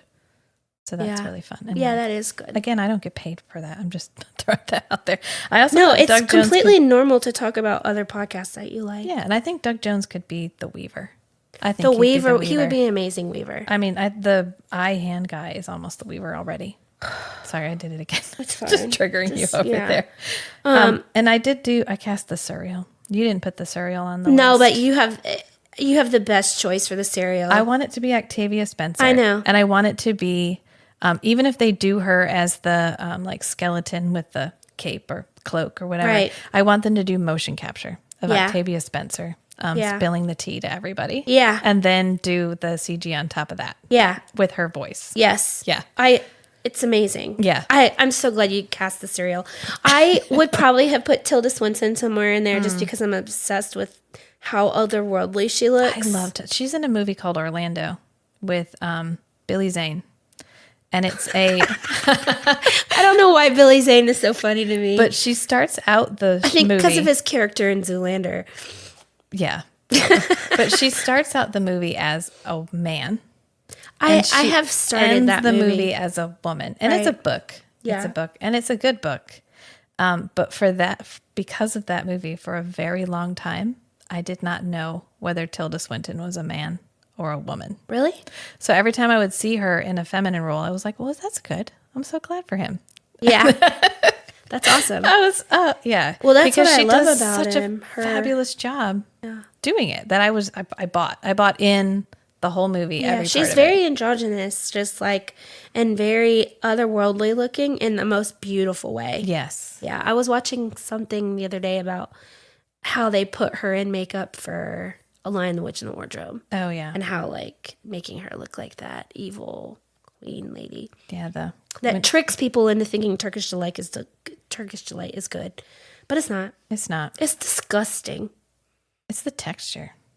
Yeah. Yeah. It's like overset jelly. That's gross. Yeah. Are we at the big two? Yeah, we're at the big two. All right. So who did you choose for Feyre? I just burped, sorry. That's fine. Billy Bass. She played in the Interview with the Vampire. Oh, yeah. Yeah, she was Claudia. Yeah. Yeah. She would be a good one. Her transition from I'm 14 and a vampire to I'm in my late 30s and I still look 14 was amazing. Yeah. Was fabulous. Yeah. And I think she could do early Feyre, human Feyre, where she's worldly in that she's capable of taking care of herself, but she's innocent in that she hasn't had any experience with interpersonal relationships. Right. I think we could go from that to end of Wings and Ruin Feyre Yeah. really well. Yeah. Yeah. You're not wrong. That's a good one. Mine was Freya Maver. Look her up. Freya. This is a cast based on, she's a young Scottish actress. She's in the show called Skins. Did you ever see Skins? No. But she definitely has that. I watched a bunch of YouTube videos with her in it, and what I really love about it is, like, naturally, without any kind of makeup or anything, she's stunning in a very, like, girl next door yet slightly more way. I've seen her in something. Right. But she's very beautiful, and in all honesty, she's how Feyre looks in my mind. Yeah, it's interesting that I definitely went like Idris Elba, Zendaya, Bailey Bass for The women. the women. And I went the other way for the men. I'm looking to see if there's anything I've seen her in. Probably she's been in a couple of murder mysteries, and if I've watched them with Mom, then I've probably seen her. Mm-hmm. Hopefully when they do the casting, we get the same treatment Wheel of Time got, which is we found people who would fit the role because of how good they were at acting and not because they looked a certain way, which is what I hope we would do when we cast this. Does that make sense? So when they did the Wheel of Time, everybody in the Wheel of Time is white. Robert Jordan didn't. Oh, yeah, stray at all. No, and no, so I when know. they did the casting, they went by who did a great job at being the character. Right. Oh, Who's it doing? Hulu? Hulu's doing it. They just need to listen to our podcast and they'll know exactly who to cast. Yeah, and they'll have billions of dollars so that they can book Zendaya as Nesta and hang on to her as a background character for Yeah, it's fine. 3 seasons. It's fine. It's fine. It's fine. She's not even really in the first book. It's fine. We just right. need her at the She beginning. shows up and everybody's like, "Oh, hey, Zendaya." Yeah. And then It's like when she was in Dune and she told all of her fans, she was like, don't go see this movie for me. I'm like, not even in this movie. right, I'll be in the second movie Yeah. a little bit. Did you see Dune? I did see Dune. Did you like it? I love Dune. I've always loved Dune. You love the story of Dune? Yeah. Yeah. I don't like, what's his name without a beard? Timothy Chalamet? No. Can he even grow a beard? No. I think so. What's his name? Isaac- Aquaman. Oh, Momoa. Yeah. Jason Momoa. Yeah. He has a beard when we first meet him and then he shaves it and don't. Jason Momoa, you need a beard. You need a beard. Because it hides the fact that you don't have a chin. Oh, yeah. Yeah. Yeah. I mean, I'm all for Jason Momoa. He's very handsome, Yeah. but he looks really good in a beard. Yeah, he does look really good. Yeah. Khal Drogo is. Ooh, ooh, ooh. So yeah, I liked Dune. It was fine. I don't know why it got so much hype. Probably because there were so many big names in it. And it is a huge budget, and the guy that did it is a really like artsy director guy. Yeah, I liked the 1980s Dune a lot. The one with the guy from Twin Peaks. Yeah, That is the weirdest fucking movie. I love that movie. God, I watched it recently. Yeah. I Oh. watched it right before Dune came out, and I was like, "Oh my God, this is." And I read it, so it's so funny. I listened to when I say read, I listened to it like 3 times. Yeah. While I was painting, our mutual friend's parents' lake house before they sold it, and I was just painting and listening to Dune, and I was like, "Yeah, this is a good story." I could see why it was really novel back in the day. But reading it after reading, all the other things that copied it and Yeah. like took from it, it's wild that George Lucas didn't change the name of spice to anything else. Yeah, He's like, I'll just take that. I'll just lift that wholesale. Like, just lift it. I wish it was the same thing Yeah, in universes, because then I feel like the Force would be actually probably really connected to spice. Which is, since spice causes magical powers. yeah. Yeah, but the book's great. I read the book a long time ago. Muad'Dib. Yeah, Yeah. deep. Muad'Dib. Yeah. And Sci-Fi had a miniseries. Sci-Fi had a miniseries way back in like 2000. Yeah. That's really good. Yeah. And they had a sequel. They did the next 2 books combined as a miniseries, Children of Dune Right. and Dune Heretic. I mean, they put them together and made Children of Dune. And it has James McAvoy in it. Really? Yeah. And every time I see James McAvoy, I'm like, oh, that guy from that Dune miniseries that nobody else remembers. Yeah. I wouldn't call him that. James McAvoy is Professor X to me. Yeah. Well, the course, first thing of I ever course. saw him in Yeah. was that. And I remember the show because when Sci-Fi did it, it was before Sci-Fi was A big deal. as big of a deal as it is now. So they had to go to, I think it's some country, I can't remember off the top of my head, but they ended up hiring a bunch of people from there to be in it. And so everybody has these really gorgeous accents, Oh, wow. these extremely unfamiliar accents. And it adds so much to the movie because wow. everybody's not American. Oh, that's The awesome. main actor is, and the people in his family are, but they're from a different planet. But everybody from Dune has these just gorgeous accents. Like, trying to think of the country, but it's not like Scottish or Irish or English, any of the accents that we're familiar with. It's this other very exotic sounding accent. But an English accent. But it's English. They're speaking English, but they Okay. have a really, really pronounced exotic accent, and it's so cool. And then they did the same thing for the sequel, where they went back and then they hired all these people from the country they were in, and so you get the same just beautiful, and it just adds to the world because they're all speaking whatever, like a common language, which in this case sounds like English, but they're all speaking it accented, which I always love. Yeah, I like that. I was thinking about that on the way over here. I'm glad you brought it up. I don't like my fantasy stories to have American English. Yeah. I want them to speak like the Queen's English. Well, let's finish our casting. Oh, yeah, because okay. I have a thing to say about that. Okay, all right. So we'll circle back to that. Okay, so we are at Rysand. Yeah. So who is your Rhys? Tom Ellis. Who is he? He's Lucifer. Oh. Yeah. Yeah. Yeah. Yeah. Yeah. He's tall, Yeah. ripped. Yeah. And he could do Goofy, like Goofy Reese when he's alone with Feyre. Yeah. And he could do Aloof, I could melt you with my eyeballs, Reese. Yep. He Which sure could. Does. I mean, that's effectively his character, especially towards the end of Lucifer, where spoiler alert, he and Chloe finally get together. Okay. And so then we get like sweet, I'm finally with you, Chloe, Lucifer. And then we get sad, a huge dramatic thing happens, Lucifer. And we still get, I am Satan. And at this point, actually God too. So anyway, I'm like the divine being and I could melt you with my eyeballs. And so we do get the whole range of it. Yeah. So he already has the like weight to pull the power play. Like to pull that power. We know he can do it and be incredibly hot while doing it. Yeah. Could he have long hair while doing it? I don't know. Well, I don't think Reese has long hair. Reese has shorter hair. Well, I don't think we ever say. I think She runs her fingers through his hair all the time. Yeah, but 'cause it's not silken. it's not it's like she does describe it. It's not long. The only one that has long hair is Cassian. And I know that because all of the fan art is very consistent.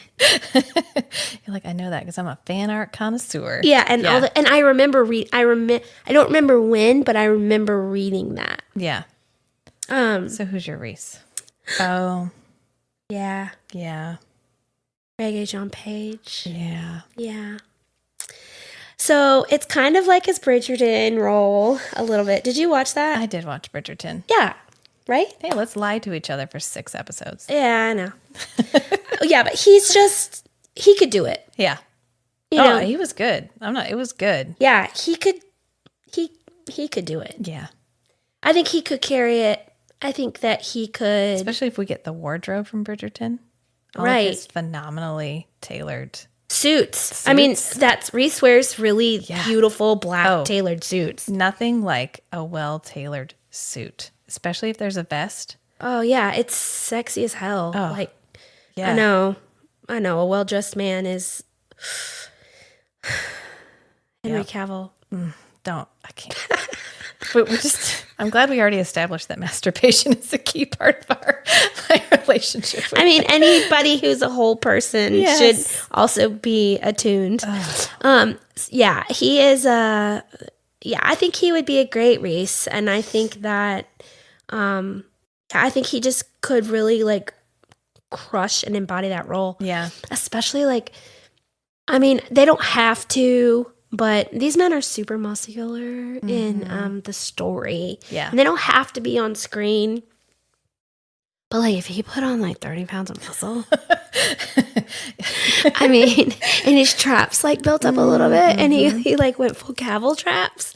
Yeah. You yeah. know? No, I'm there. Yeah. You're there. We're all there. I just think that I'll be really curious. It'll be really cool to see when they do cast it. I look all the time now. There hasn't been any news about this show since 2021. I hope it doesn't get like, I hope it's one of those stories that gets enough like clout and viewership that they can really take it, because they're putting out a lot of really like high budget fantasy right now. And I think this one, we're still not getting anything like this. We're in a good fantasy era. We are in a great fantasy era. Yeah. And Willow is, did you like Willow? I kind of want to wait and rewatch the movie Willow, which I loved growing up. I watched, that was the one, Willow, Labyrinth, Dark Crystal, they're all the movies you would grab every Friday night I at kind of want to Blockbuster. rewatch the movie and then do the television show for the pod. Yeah. So I haven't watched it yet because I'm sort of saving myself. Well, I watch it weekly as it's coming out, and it is,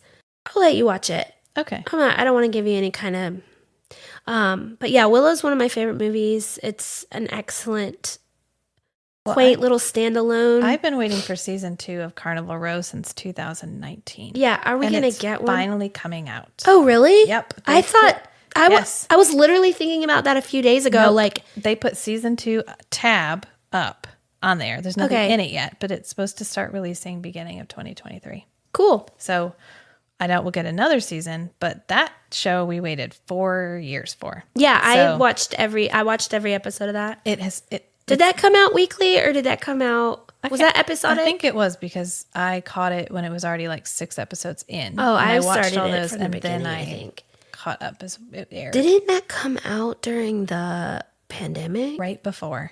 And they were filming the season 2 when the pandemic started. Okay. And that's why they had to like put a pause and then go back and finish. Yeah. Yeah. I remember that fairy floaty sex scene. Yes. Yeah. Yeah, it was good. Yeah, it was a great show. It was the first, I had seen Orlando Bloom and other stuff, but I like older Orlando Bloom. Like young me liked, Orlando Bloom has consistently stayed my style as he's aged. So I liked young, ethereal Orlando Bloom in Lord of the Rings. Oh my God.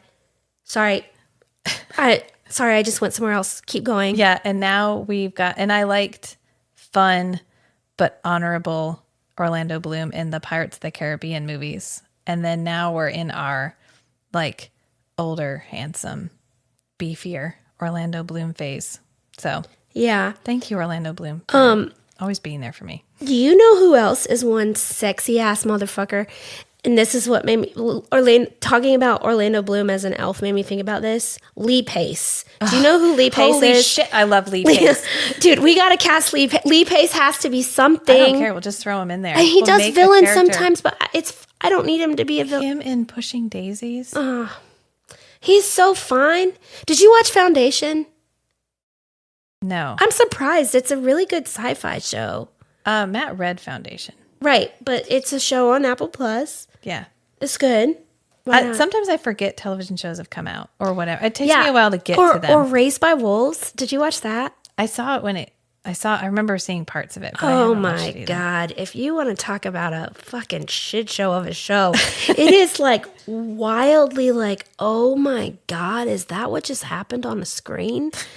I'm like, oh my God, did that Lee Pace is Hellion. Lee Oh Pace my could God. be Hellion. Lee Pace is Hellion. Yes. Yes, Yep. yes. That's Lucian's dad, right? Yep. And he's even Absolutely. bisexual. So it just Yeah, 100%. slot it right in there. Yeah, boom. Perfect. Done. He is so fine. Yeah. Yes. He got to be in something. Oh, that man. Perfect. He's just perfect. Anyways, thanks for. So now that we've finished our casting call, Okay. let me. Talking about language, going Yeah, zip up and back. So the ultimate sex scene. So we get kind of denied our sex scene for most of this book. So yes, Reese and Feyre are living together. Yes, but they're busy. Yeah. Which is real life. They're too busy. They're both too tired. Yeah. Every time they come back, one's asleep and they don't want to wake them up, or they get up early and leave. Yeah, they're a married couple. They're a married couple. Oh, there's a huge thing we're not talking about either. Go ahead. We'll get there. Okay, sorry. Next. Next. Me first. Yeah, I know. So we finally get okay, we're going to have sex. And he like spirits them away to that house. And she's like, oh, I thought we weren't supposed to be able to winnow here. And he's like, I changed the rules. It's fine. We can winnow in here now. And so he winnows her there. And she's like, I want you to fuck me against the wall so hard the paintings fall off. Which, okay, great. Wait, it's a circle back. Yeah, we've had our time where we weren't able to get together, and we really just want to have this moment.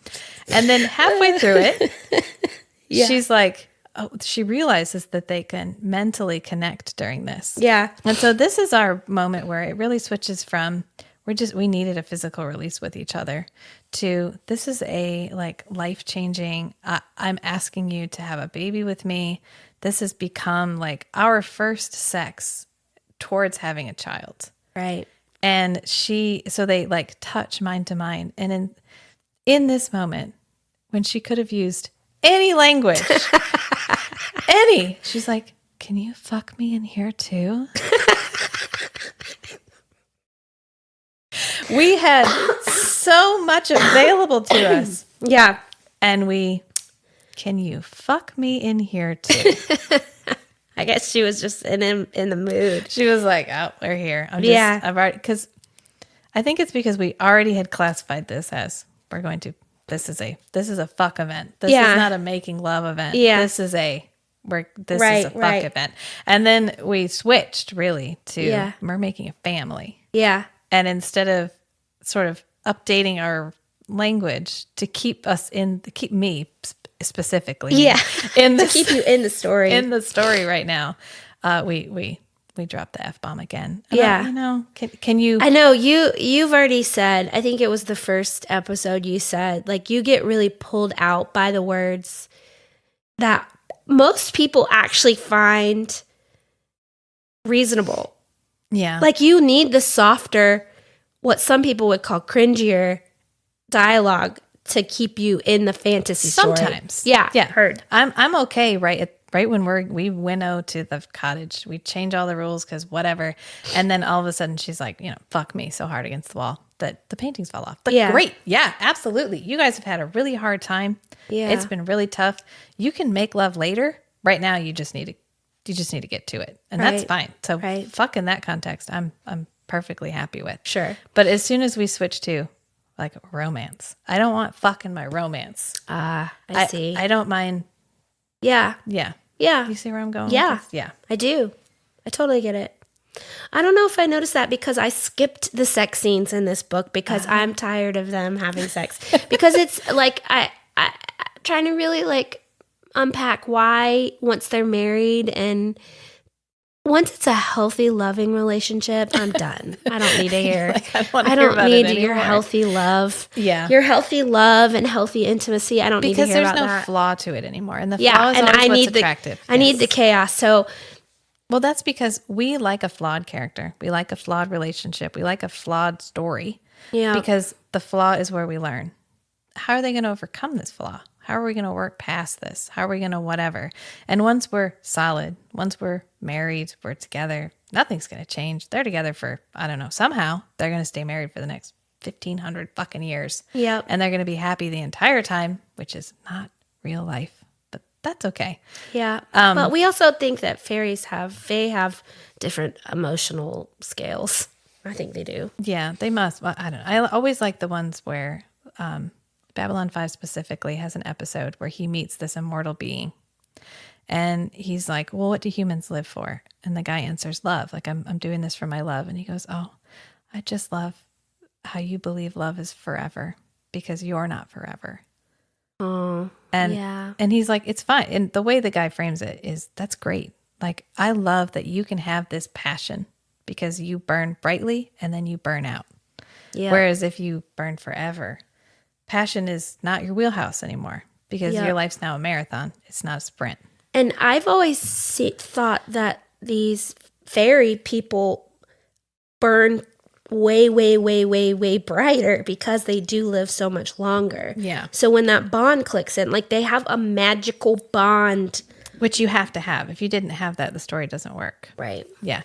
But anyway, what was my point that I was getting at there? Oh, once they're solid, they're married, they're whatever. You're not learning anything from it anymore. It's just voyeuristic. Also, I think it's, yeah. Yep. Yes. Yeah.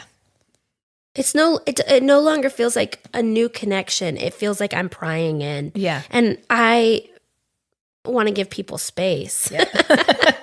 I think the only reason I want to give them their space. Yeah, the only reason I didn't skip this one personally is because she was alluding the whole time, which I knew she was going to tell him, I just want to go ahead and make babies with you. Which is so annoying because, okay, let me.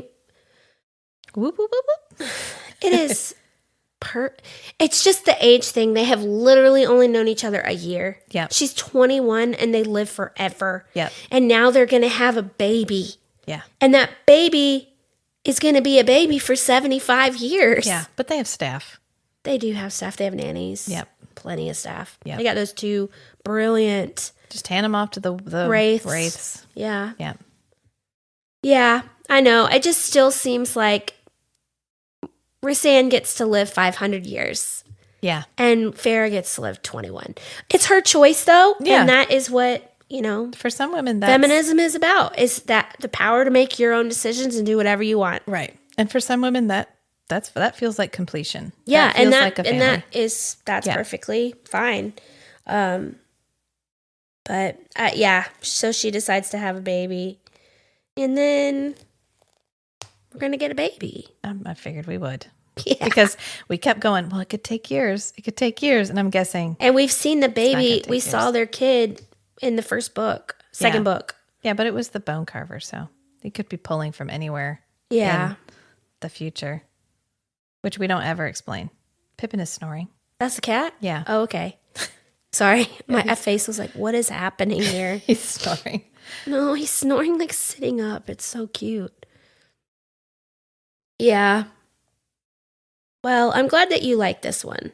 Yeah, it was good. It's it a was sweet short, little it was short sweet. story. Yeah. It was a bridge.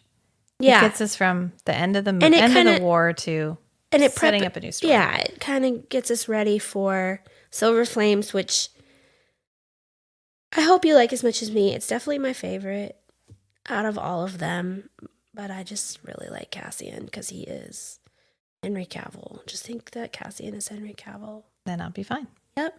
I mean, this was a good palate cleanser.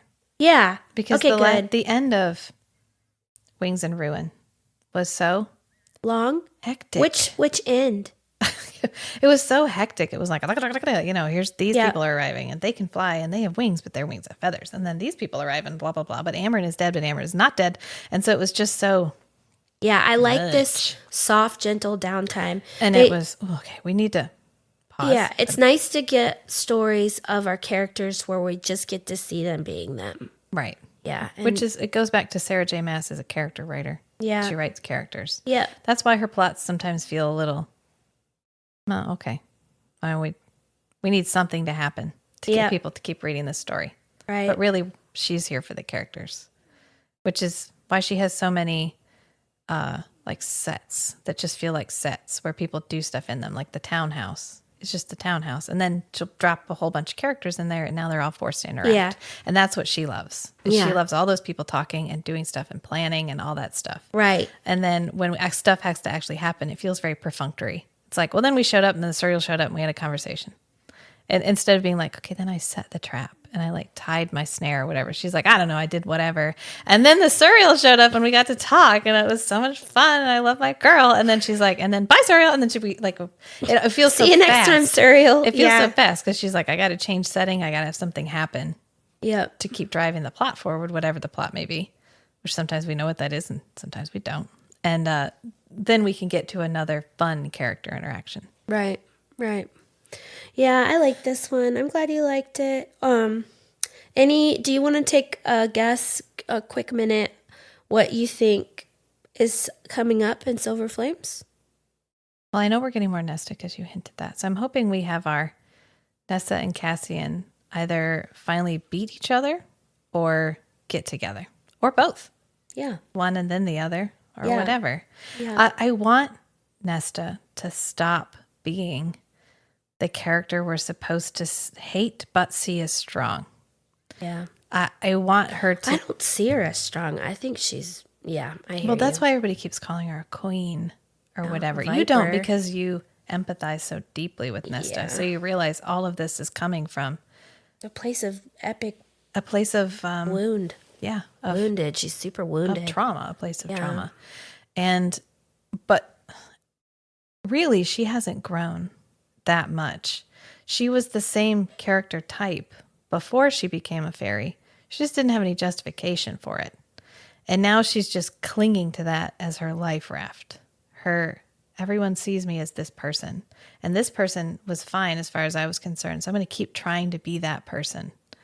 And I want to see where we're going to go with her. Yeah. I'm hoping it doesn't take too long. It'll be fine. Okay. Yeah. Because it would be hard to read too much from her point of view of her just being the victim the entire time. It's a good book. It has you'll like it. Yeah. I hope so. We'll see. We'll have to wait and see. Yeah. I'm trying to think of like at the end of Wings and Ruin, I know we had the cauldron and she just told those two people to go hide them. Yeah. She was like, oh, you're like friends with my friends and they trust you or whatever. So can you take this back to your hidden island? Can you have this thing of ultimate power? Like back to your island, I'll put it in your ship. You can just take it to your island. It's fine. And then that's the beginning of a story called Lost.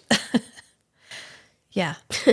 Yeah. Because we definitely didn't already have a perfectly sealed place for it in the summer court. Because they had that like title thing that where they found the half the book. Right. Where it was like sealed like with this ancient magic. I mean, was it though? Because Farrah broke into it. But only because special. of Farrah being made. Yeah. She could like attune herself to that. And because everybody's the summer powers court can get into it. But all we have to do is make the lock a better lock. Yeah, that's true. Can we zip back to the languages? Oh, yes. And how... No. You don't have to apologize. No. Yeah, I just said fuck a lot, and then you were like, okay, yeah. No. I was thinking about how I like to think of Tamlin with a southern accent. Yeah. And, we talked about the Illyrians having like a Scottish accent. It's funny you think of him as having a Southern accent. Tamlin? Yeah. Like a good old boy. Yeah. Yeah. You know? Yeah. Oh, I know. I've worked with a lot of good old boys. Yeah. Yeah. Well, I think it has to do with like where we're from. Yeah. It also has to the reckoning of the cis straight white man being the bad guy. Yeah. The reckoning that we're living through. White men are in their villain era, but not in a good way. In their villain era, as in they've deserved it for fucking centuries now. Yeah. But yeah, and that I don't like my fantasy characters to have American accents. Yeah. I like them to have. It always feels flat, probably. Yeah. Yeah. Pedestrian. Common. Pedestrian. Yeah. Yeah. For sure. It just feels not fantasy. But I wonder if people in England and places that have the accents that I want to hear in my fantasy feel that way about American accents. Like American accents belong in like Western movies. I guess. I spoke with a lady who had a British accent one time, and she said that to her, Americans all sound happy all the time. Like our accent sounds really poppy, like bouncy. Yeah. And so I imagine that would take you out if you're trying to have a dark, like soulful. Yeah. There's certain accents that we associate with that feel. Right. And a poppy, bouncy American accent probably isn't one of them. Right. Like somebody that I thought, have you seen Emily in Paris? I have heard of it. It's pretty good, actually. I like the costumes. I mean, not the costumes. I like the clothes. I mean, it's a high fashion show. Yeah. But there is a guy in that, what's his name? Lucas Bravo. That I also thought he was a runner-up for Reese. He has these piercing blue eyes, but he is, I think he's French, and he has a French accent. And He is French. Look at him. Ooh. Look at him. Yeah, I just looked him up. Yeah, I think he'd be a really great Resent too. But I thought the French accent would be really good for Reese too. Yeah, because it's like our romance. It's accent. a romance. Yeah. That's our like sexy, like and a buttery, sexy language. Yeah. Oh my God, I just thought of something I wanted to ask you, and I can't remember what it was. I love a Spanish accent. Yeah.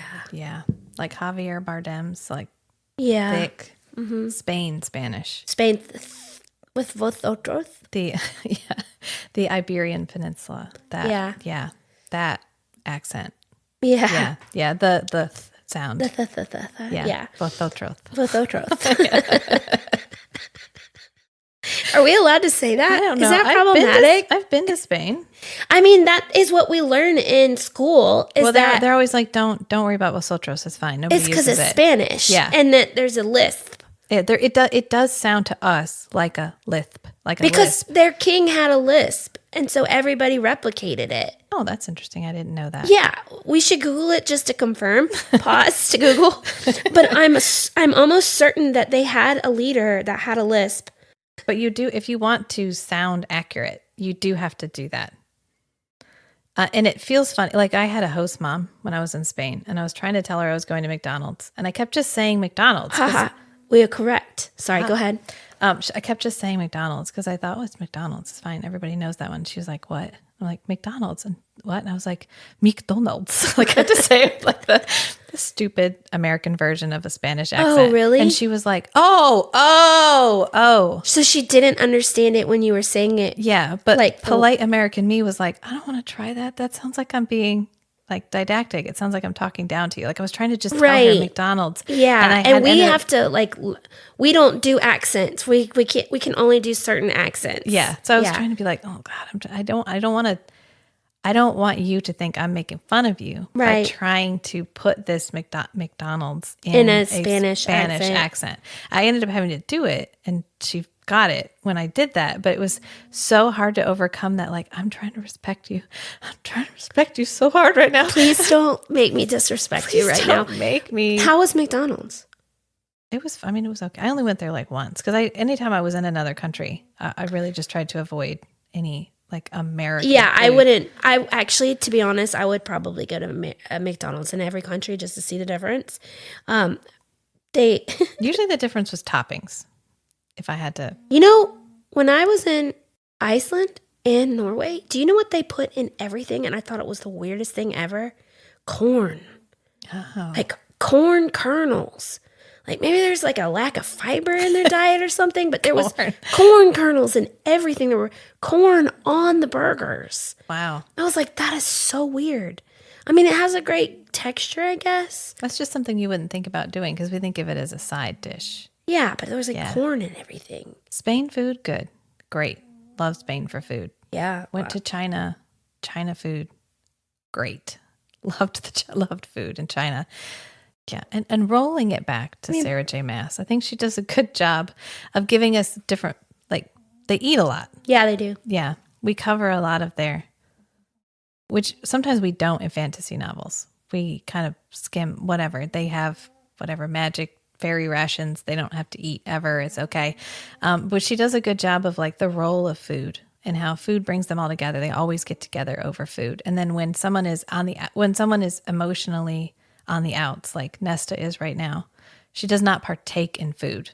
That food is really like a comfort thing. And she frames it as comfort. And that when you don't want to feel comfortable, when you want to feel your pain, you don't eat. You don't eat. That's pretty real, though. For some people, not me. Some people, I think it goes either way. You either don't eat because your feelings are too big, or you got to eat your feelings. Yep, I'm a eat my feelings kind of girl.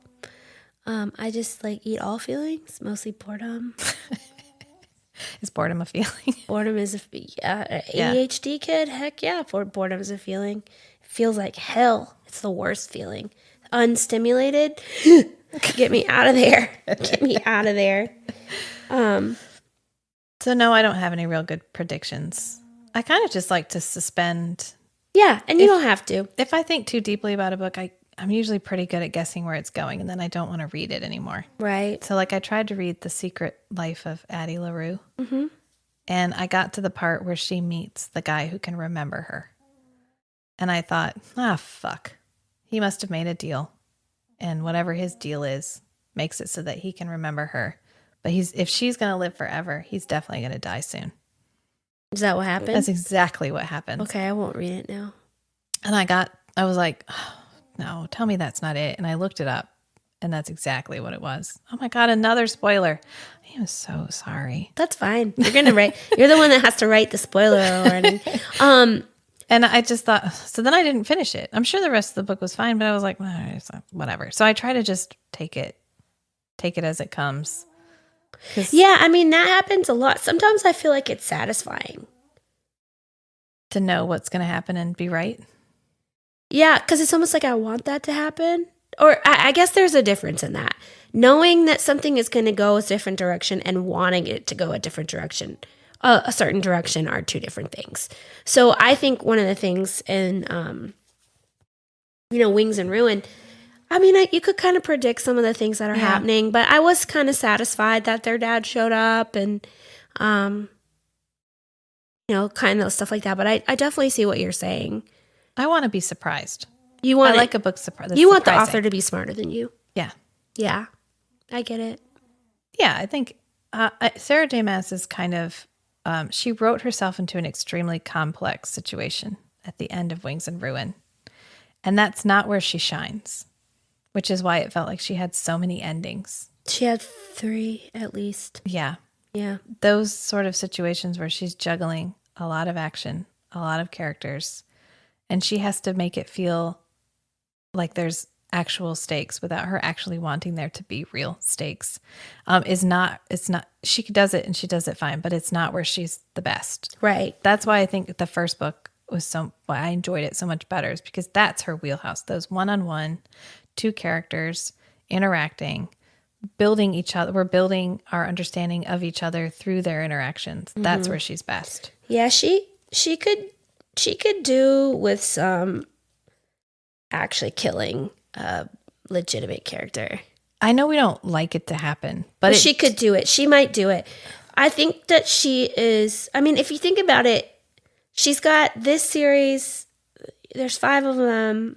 She's got 8 thrown in class. She might have some other stuff. I thought I read everything, but... Crescent City or something. Yeah, so I read those too. And Crescent City, you lose characters that are... I'm not going to tell you more, but there's this one scene where I was like sobbing. I was like, this is so... Great job. Great job. You took somebody out. Good job. And she did it in the most epic, powerful way. And I was sobbing when this character does their thing.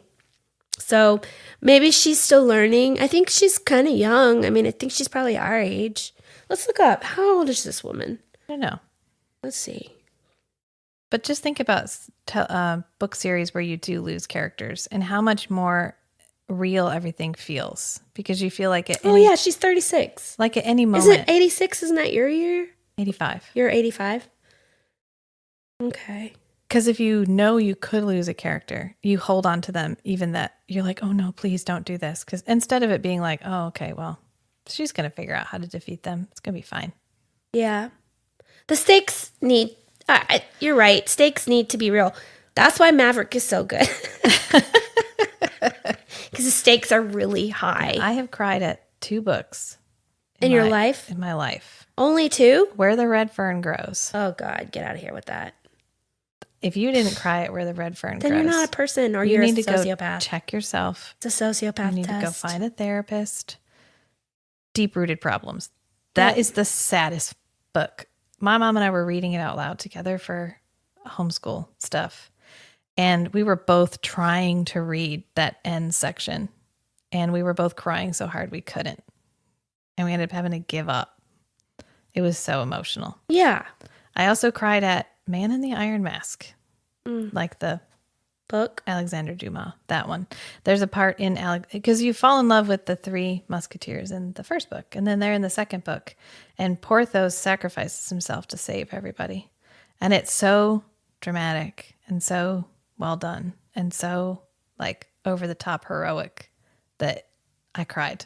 Like I had to sit there with a pack of tissues. And I think I highlighted that section, which I told you I don't normally write in books. Right. But I was just so overcome because when you meet them again in Iron Mask, they're older. They're not the young strapping. I mean, they're what? Instead of being 20, they're 35 or whatever, where they're like fucking old folk. Done, because it's whatever, the 1700s or 1800s or whatever. So you die young, but they're older and they're like the remnants of this glory that they once were. And so he goes out in a way that he would have wanted to. And it just makes it so much more powerful. That's it? 2 books? Yeah. That's crazy. I love that for you. I'm one of those people that if it's meant to be tear jerking, I am going to You're cry. there for it. I'll cry at a movie. I cried at plenty of movies. I cry constantly. This past week I've been so emotional that like I'm always on the verge of tears. Always. So like I was watching TV and I'm like, dang, like I'm literally on the verge of tears. Anything could potentially make me cry. You're a hair trigger right now. Yeah, I'm fine today. It's probably because I got my Strattera back. I got my ADHD meds, so I'm just a little bit more leveled out. But yeah, all week. And Maverick, I was like, this is so great. This is so good. I'll probably cry. I know Val Kilmer, they had get Val Kilmer come back. Yeah. And Val Kilmer is one of my favorite actors. Did you? Oh, so you love? Have we talked about? But he's Mad Mardigan. The Saint. Right? He's like, I've seen The Saint. I was very young, but he's in Willow. He's Mad Mardigan. Oh yeah, he's Mad Mardigan. Yeah. So that's when I think of Val Kilmer. I think sexy Val Kilmer at his finest. Yes. He was also good as Doc Holliday. He was kind of hot there too. Not that it matters that they're hot. I hate that I keep being like, oh, no. So hot. I feel like we always follow it. I do feel like we follow it up with, and they're good at acting. Yeah, but and people know that, like, women are also not. I guess there's a difference there. Like, we don't sexualize men to the point where they're only value is that Yes. thing. Yeah. So it's okay and funny when we say it Right. versus a man who might actually only think that a woman is Hot. hot. Yes. Yeah. I think of it this way. If I went to a gallery, I'm expected to appreciate the works of art on the wall. Right. That's why I'm there. If I'm watching a movie, the types of people you cast, I'm either going to admire you for your acting skill, I'm going to admire you because you're beautiful or because you're handsome. or because or you're Henry Cavill and you're God's gift to everyone. Thank you for just bringing us back there. But some combination thereof. I'm expected to. That's why I'm here. I've come to this movie. This is a gallery. This has been presented to me as something that I am to admire. So I'm just doing what you're asking me to do. If Henry Cavill is the Witcher and he's smoking hot, he is. He's also a fabulous Geralt. Everything about it when him was great. His acting, the way he injected that character with a little bit of him and a little bit of the guy from the book, which is good because the books were not great. Yeah, I picked those books up to read, and they were really hard. I think that there's lost in translation there. There could be. I really think the I translation just don't like of it. Yennefer. I don't like Yennefer either. No. And she's better in the television show. I thought I didn't really like her in the. I was going to ask how you felt Better about The Witcher. in the television show. The Witcher. Like, I liked The Witcher enough to watch it, but it's not something that I'm like. I mean, I take that back. If a Witcher season dropped, I'd be like, peace, I got TV to watch. But I'll see y'all later. I gotta go watch TV. Yeah. But I also didn't love it, but I also never played the video games, and I tried to read the books, but they didn't click. Season 1 I liked. Yeah. I liked a lot. Yeah. Season 2 was okay. You know what I didn't love? I liked the season 2 because we hearkened back to a lot of what the book is, which is twisted fairy tales. So like Beauty and the Beast, it's the guy that he meets who is a beast and he's in love with the beautiful woman who is actually like a vampire. Yeah. We hearken back to that a lot. And we get a little bit of our just like mini stories, like Right. vignettes, which I really Yeah, like. Monster of the Week. Yeah, Monster of the Week, which I love sometimes I don't have the attention span for, a 12 episode continuous storyline. No, I like episodes of the week. I watched all of Supernatural. I mean, Yeah. you have to. Yeah. Yeah. So we got a little bit of that, which was fine. But then by the time we get to the end and we get the scene in the Witcher's Keep where they're battling that monster that gets into, It's whatever. yeah, the keep where they all live, Yeah. the ruined castle where they all live. Kier Morhan, I think. Sure. Something. Anyway, the monster comes and you have all of these. Okay, so he is supposed to be one of many. He is a witcher. He's a badass. He fights monsters. That's what he was designed to do. He was created to do that. All of the other witchers are the same. They all go out all year long. They battle monsters. They work for coin. They're all badasses. They were all born, designed to be exactly the same thing. And yet, when this monster arrives, the only one who can defeat it is Geralt of Rivia. Everybody else is cannon fodder. They're getting decapitated, disemboweled, chunked all around. Nobody is holding their own at all. And then Geralt shows up and defeats the monster in like 3 sword moves. I wanted him to be one of many badasses. I wanted this to be a whole castle full of dudes who can absolutely defeat these monsters. Right. I was perfectly happy with him being a member of a group they were all just amazing. Yeah. And I didn't need him to be like the cowboy. I didn't need him to be the best. And yet that's what we make him. And I felt like it cheapened the whole mythology around the Witchers because they were all just one exceptionally bad guy away from dying. That doesn't make any sense. And when they were all these like superhuman, we can defeat anything, it was great because you knew that there were just these like lonely gods roaming around the continent defeating monsters that hurt humans. Yeah. And then we totally cheapen it by making them all cannon fodder. I mean, they're all just there to die, so we know the situation is serious.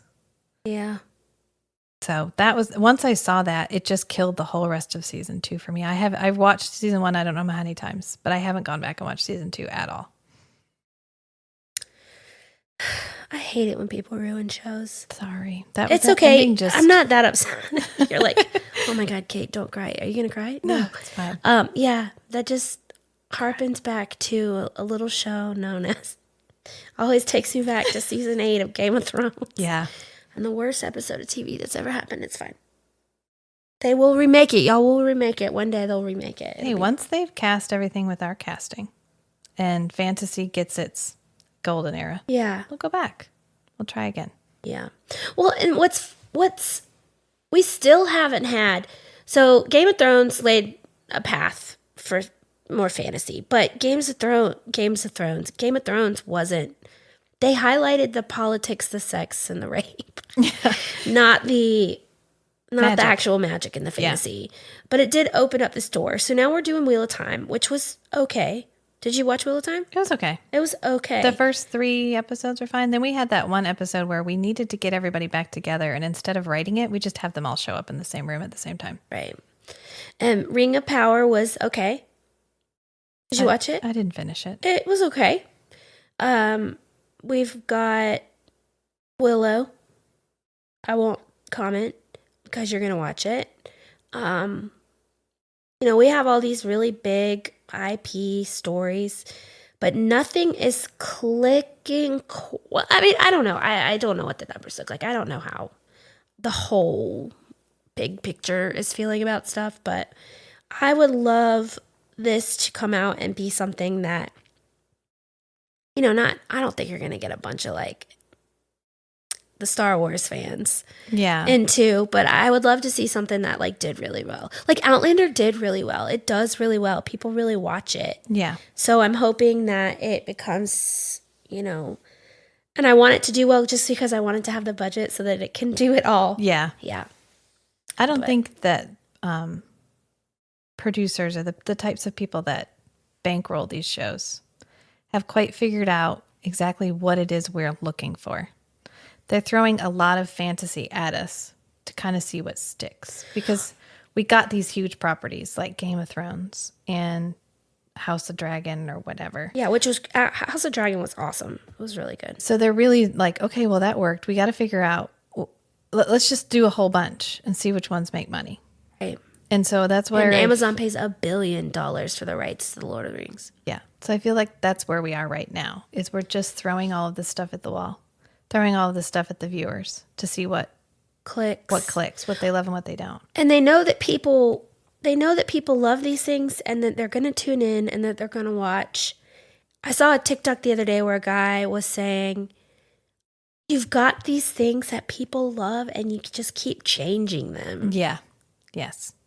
You're just changing them and you're trying to make it more marketable to what's the way that they described it? The entry to it. Yeah. You want people to be able to enter into it. This came up. I was listening to a podcast about Avatar, The Way of Water. Mm-hmm. And a lot of people who don't normally do fantasy want to watch this movie because you don't have to watch 5 movies to know what's happening. You watch one movie, you go in, and you get to be a part of this beautiful fantasy world. And people want something entry, and I'm hoping that this could be something that people maybe they can make it so that it's not so. We haven't had a good, high budget, well done fantasy series aimed at women. No, and this needs to be that. And this needs to be that, because a lot of times if it's aimed at women, it's campy. It's like Bridgerton. I mean, well, Bridgerton, yeah. Which was that aimed at women? I guess. But it's more like, I'm trying to think of a good example. But it's where it's more comedy, more campy, not serious. Yeah. More sitcom-like. Yeah. No, I want a serious fantasy show. Serious, I don't want it to be high budget, funny. Women. There can be jokes. Yeah. But it needs to be, I don't want to talk about Willow right now because you're going to watch Willow. But we'll need to circle back to Willow. Yeah. Once I've seen it. Yeah. Because some of what you're talking about is happening. And that wasn't the case in the movie. No. The movie was funny when characters said funny things, but it wasn't intentionally, like the part when the brownie's carrying the baby and screaming, Yeah. I stole the baby while he was peeing. Yeah. That was funny because you're a little kid and you're like, ha, ha, ha, ha. Yeah, I like the brownies. Yeah, the brownies are great. And I stole the baby. Matt loves that. I know. I stole the baby. Yeah. Yeah. The baby? Yeah. What's that actor's name? Pollock? I don't remember. Anyways, he comes back. He's in Willow. Show. Just letting you know. I mean, I don't need things to be life-changing. I've said this before. Yeah, I don't I need know something to change my life. I just need it to be entertaining. Yeah, I am adrenaline. I do search for the feeling of like in game. I want to feel alive when I'm watching my TV. I want the feeling of Fleabag where I'm watching something and I'm go, oh my God, I'm never going to experience anything like this again. Like Andor. Andor did that. It's like, oh my God, this is such perfect TV. It's so perfect. It feels so good. I don't know how to describe what it is that's so good about it, but it's amazing. Yeah. Yeah. It's probably an understanding of their audience. Yeah. Yeah. Knowing when to swerve and Yeah. to make something look different because it wasn't working. Yeah. Andor is one of the most Star Wars shows I've ever seen. It is what we have always wanted Star Wars to feel like and look like. And a guy who did it, who doesn't, there's not a... So he's probably not playing to a lot of the fan base. Yeah, it's not fan service at all. There's not one lightsaber in it. Well, maybe question mark. There's no Force. Yeah. And there's no Jedi. And it's just feels so Star Warsy. And it makes the stakes for the rest of the story so much higher. Yeah. And that's writing TV has to be so hard. I'm sure it is. So everybody can make a podcast yeah. and talk about Obviously. it. Yeah. Anybody can make a podcast these days. Talk for 2 hours. 2 hours. I think we talked at least 30. Oh, this is 2:30 right now. You're going to have to cut some of this down. I will. I have some requests. At least 30% of this was a Court of Thorns and Rose, or a Court of Frost and Starlight. So Yeah. that's good. 30%. That's good. We did good. We're striking a good Yeah. I think we're doing 33, great. Our voices 34%. are good to listen at on like 1.4 too. Oh, okay. Well, that's good. Yeah. I guess we can wrap it up. Yeah. So this was the shortest book and one of the longest podcasts. I think because we just had a lot to because we're two women who enjoy what is traditionally considered like a masculine genre, Sure. sci-fi, Yeah. fantasy with like hack and slash, the sword fantasy, right? The swords and knights and dragons and shit, Right. and horror, which Right. I like light horror. I don't like slasher fix. I don't like. Like a psychological horror, I'm in. Yeah. If you're just killing people and I throwing don't body give- parts I at me, don't I care. don't care. It's messy.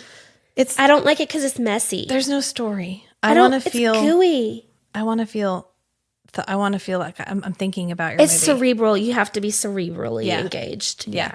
You're not So- just like stimulated by bloody stuff on the TV. Right. But I think our voices, for all 4 listeners who are still listening, Thank you for being here. Thank you, Matt. it's important for listening to your wife's podcast. it's important to have our voices out there, because if we're not saying anything, we're not being heard. And it's like, I want more feminine focused media in this genre, because we're criminally underserved. And I'm not talking sex, hot guys and sex. That's not what I'm talking about. No, I understand what you mean. I mean like like this. Take a book written by a woman and don't try to serve everybody. You already have a fan base. Make it for them. And then make it for them. It's already working. People already love her books. Don't mess it up. Don't change it. Well, and so that's such a great point. I'm going to go to Harry Potter because I started watching the Harry Potter movies the other day when I was in bed with 101 fever. Mm-hmm. That movie was made to be as good of an adaptation as possible. as close to the books as we can possibly get these movies. Yeah. And it was wonderful. Right. So, and it's lasted. and we all knew what was going to happen because the whole world had read the books. And we were so excited to see those books come alive on screen. And that is what sometimes people get really upset about. And I understand it in a way. And sometimes, I'm like, oh, you're getting a little upset. I understand that the criticism about the new Lord of the Rings shows. Yeah. Because they're not taking this thing that people love and want to see on the screen. And maybe after a few seasons, it looks more like the books and they find a way. But they're taking so many liberties to make it so much more palatable, like entry level. They're hitting for so me and Marvel, that's me. I don't watch anything Marvel because I'm so far behind. I can't keep up anymore. But I don't need a new Marvel show to speak to me. I understand where I'm at. If I want to consume this media, if I want to watch this show and understand it, and I'm motivated enough, I will go back and I will figure it out. But you honestly, I'm gonna be honest with you. Sorry. Every Marvel show is made in its own. It's not necessarily WandaVision, sure. Loki, sure. But most of the new stuff can exist on its own. Because that's what they're doing. Yeah. Is now we've taken, and that's why I think a lot of the new Marvel stuff is not as successful as some of the previous stuff. Because we're trying to create more entry-level stuff. We're trying to get somebody hooked so that they'll go back and start at the beginning. Yeah. And with something as long as the Marvel universe has been, I can understand where we're pivoting to that. Because at this point, it's intimidating. If I was 12 and I had to start at Iron Man and work my way through 14 years of continuous content, that's a lot. Yeah. That's a lot. Right. But Lord of the Rings, you were speaking to Lord of the Rings fans. Two Towers, this is the 20th anniversary of the Two Towers. The people who are coming to the Lord of the Rings now grew up with Lord of the Rings. The movies. We watched the movies. We read the books. We loved the shit out of everything. Not The Hobbit. I didn't love The Hobbit. But we loved the shit out of... God, do you remember that little cartoon? Yes. It was so scary. I was singing that the other day. I was going to say the music in it was horrifying. Yes. I don't know why it was so terrifying, but it was as a little kid. It's scary. Those hobbits. The goblins. Oh, yes. Singing. Yeah. Oh, let me look it up. You keep talking and I'm going to look up some of those songs. So when they made the Lord of the Rings, the Rings of Power, these people that have grown up with it were looking for that fucking magic that was the Fellowship of the Rings. When it came on, and it wasn't the exact book, but every single change you understood, you were like, oh my God, yes. The Lord of the Thank Rings? You. Perfect. Hey, yeah, it was a great... Tom Bombadil, that's the only thing we were mad about. Yeah. Where's Tom? Right. You just going right out Tom Bombadil? Right. But I mean... But Bombadil. He works in a book. He doesn't work in a movie. We can all admit that. I know. I get it. He slows the beginning down. And in a book, you don't care. But in a movie, you'd care. Yeah, and I get it. But it was a great adaptation of the story. It was fucking perfect. It was exactly... And that's why it won Oscars. Sobbed. Peter Jackson. Return of the King. One long tear. Holy shit. I am no man. I am no man. Just no words. Perfect. We were chasing that high. Yeah. On Rings of Power. Yeah. Oh my God, we're finally getting the content again. The Hobbit was okay. It was fine. It didn't need to be 16 movies or whatever it was. Just 3. 3. I was using hyperbole. Oh, okay. Yeah. We saw the first one. I was so upset. Anyway, so when we got Rings of Power, we were chasing that same sensation of, I am seeing something that I love taken and treated with care and put on the screen so that I can see the things that I saw in my mind put to the screen. And then they were just like, well, we get where you're going, but we're going to make a ton of shit up and we're going to make it look good and you're going to love it. And everyone was like, no, that's not what we wanted. It's fine. It's fine as a television show. It's fine. But if I'm going for a Lord of the Rings thing, I'm not going to that. I'm not going to put that back on. I didn't even finish it. Although I thought the lady who did Galadriel was pretty good. Although she was pretty much just... awesome. Yeah. She was consistently angry, but it was fine. She was an angry character. I believed it. And I did like that they did a lot of work, except for one character, of not making the women's outfits sexual. Over-sexualized in any way. Yeah. Yeah. But anyway. So to me, she wasn't angry. To me, she was just, she had a Taurus Mars and she was just steadfast momentum moving forward. Yeah. I cannot waste any time because I know that Sauron is not gone and he's coming back at any moment. Yeah. Any moment. We don't have a death date. Yeah. And at any second. She just knew the stakes. Yeah. You know? So. I mean, when she jumps off the boat at the Grey Havens, I was like, fuck yes. I was, she was like, you know what? Wait, did something bad happen to the rest of them? I didn't No, they go off to the Grey Havens. They did? Just fine. Yeah. Oh, okay. I thought they got like eaten up or something by something bad. Nope. They go. And then she's swimming for however, and she finds that like raft of people. Yeah, so you don't know how it ends? No. Do you want me to tell you? I mean, I know that whatever his name is Sauron. Yeah. Yeah. Because cis straight white man, the bad guy. And I do love that the question, is he really just trying to be a regular guy and be a blacksmith, or is this all some kind of manipulation? But I didn't finish it because I will probably eventually finish it. But anyway, we're here to talk about Sarah J. Maas. And we love shooting the shit, but we need to wrap it up. Wrap it up. You got to go to dinner in 2 hours. I was supposed to be wrapping presents today, but sorry. It's fine. I don't really want to anyway. I got to go do stuff too. I got to go to the liquor store. I don't drink 6 years in January, but I'm going to give a gift. I figured. That has booze in it because I was a bartender for years and know how to make a gift that way. So yeah. Anyways, this has been fun. I'm really grateful that you're liking these books and are still hanging in there with me. We got one more. We'll have to hit that in January. Yeah. I was going to say, I don't think, take some time. You don't have to get through it before Monday. It's a lot to digest. So maybe not this Monday, the following Monday? Well, we're on vacation. Anyway, we can wrap it up. Okay, bye. Yeah. It's been fun. Thank you, guys. See ya.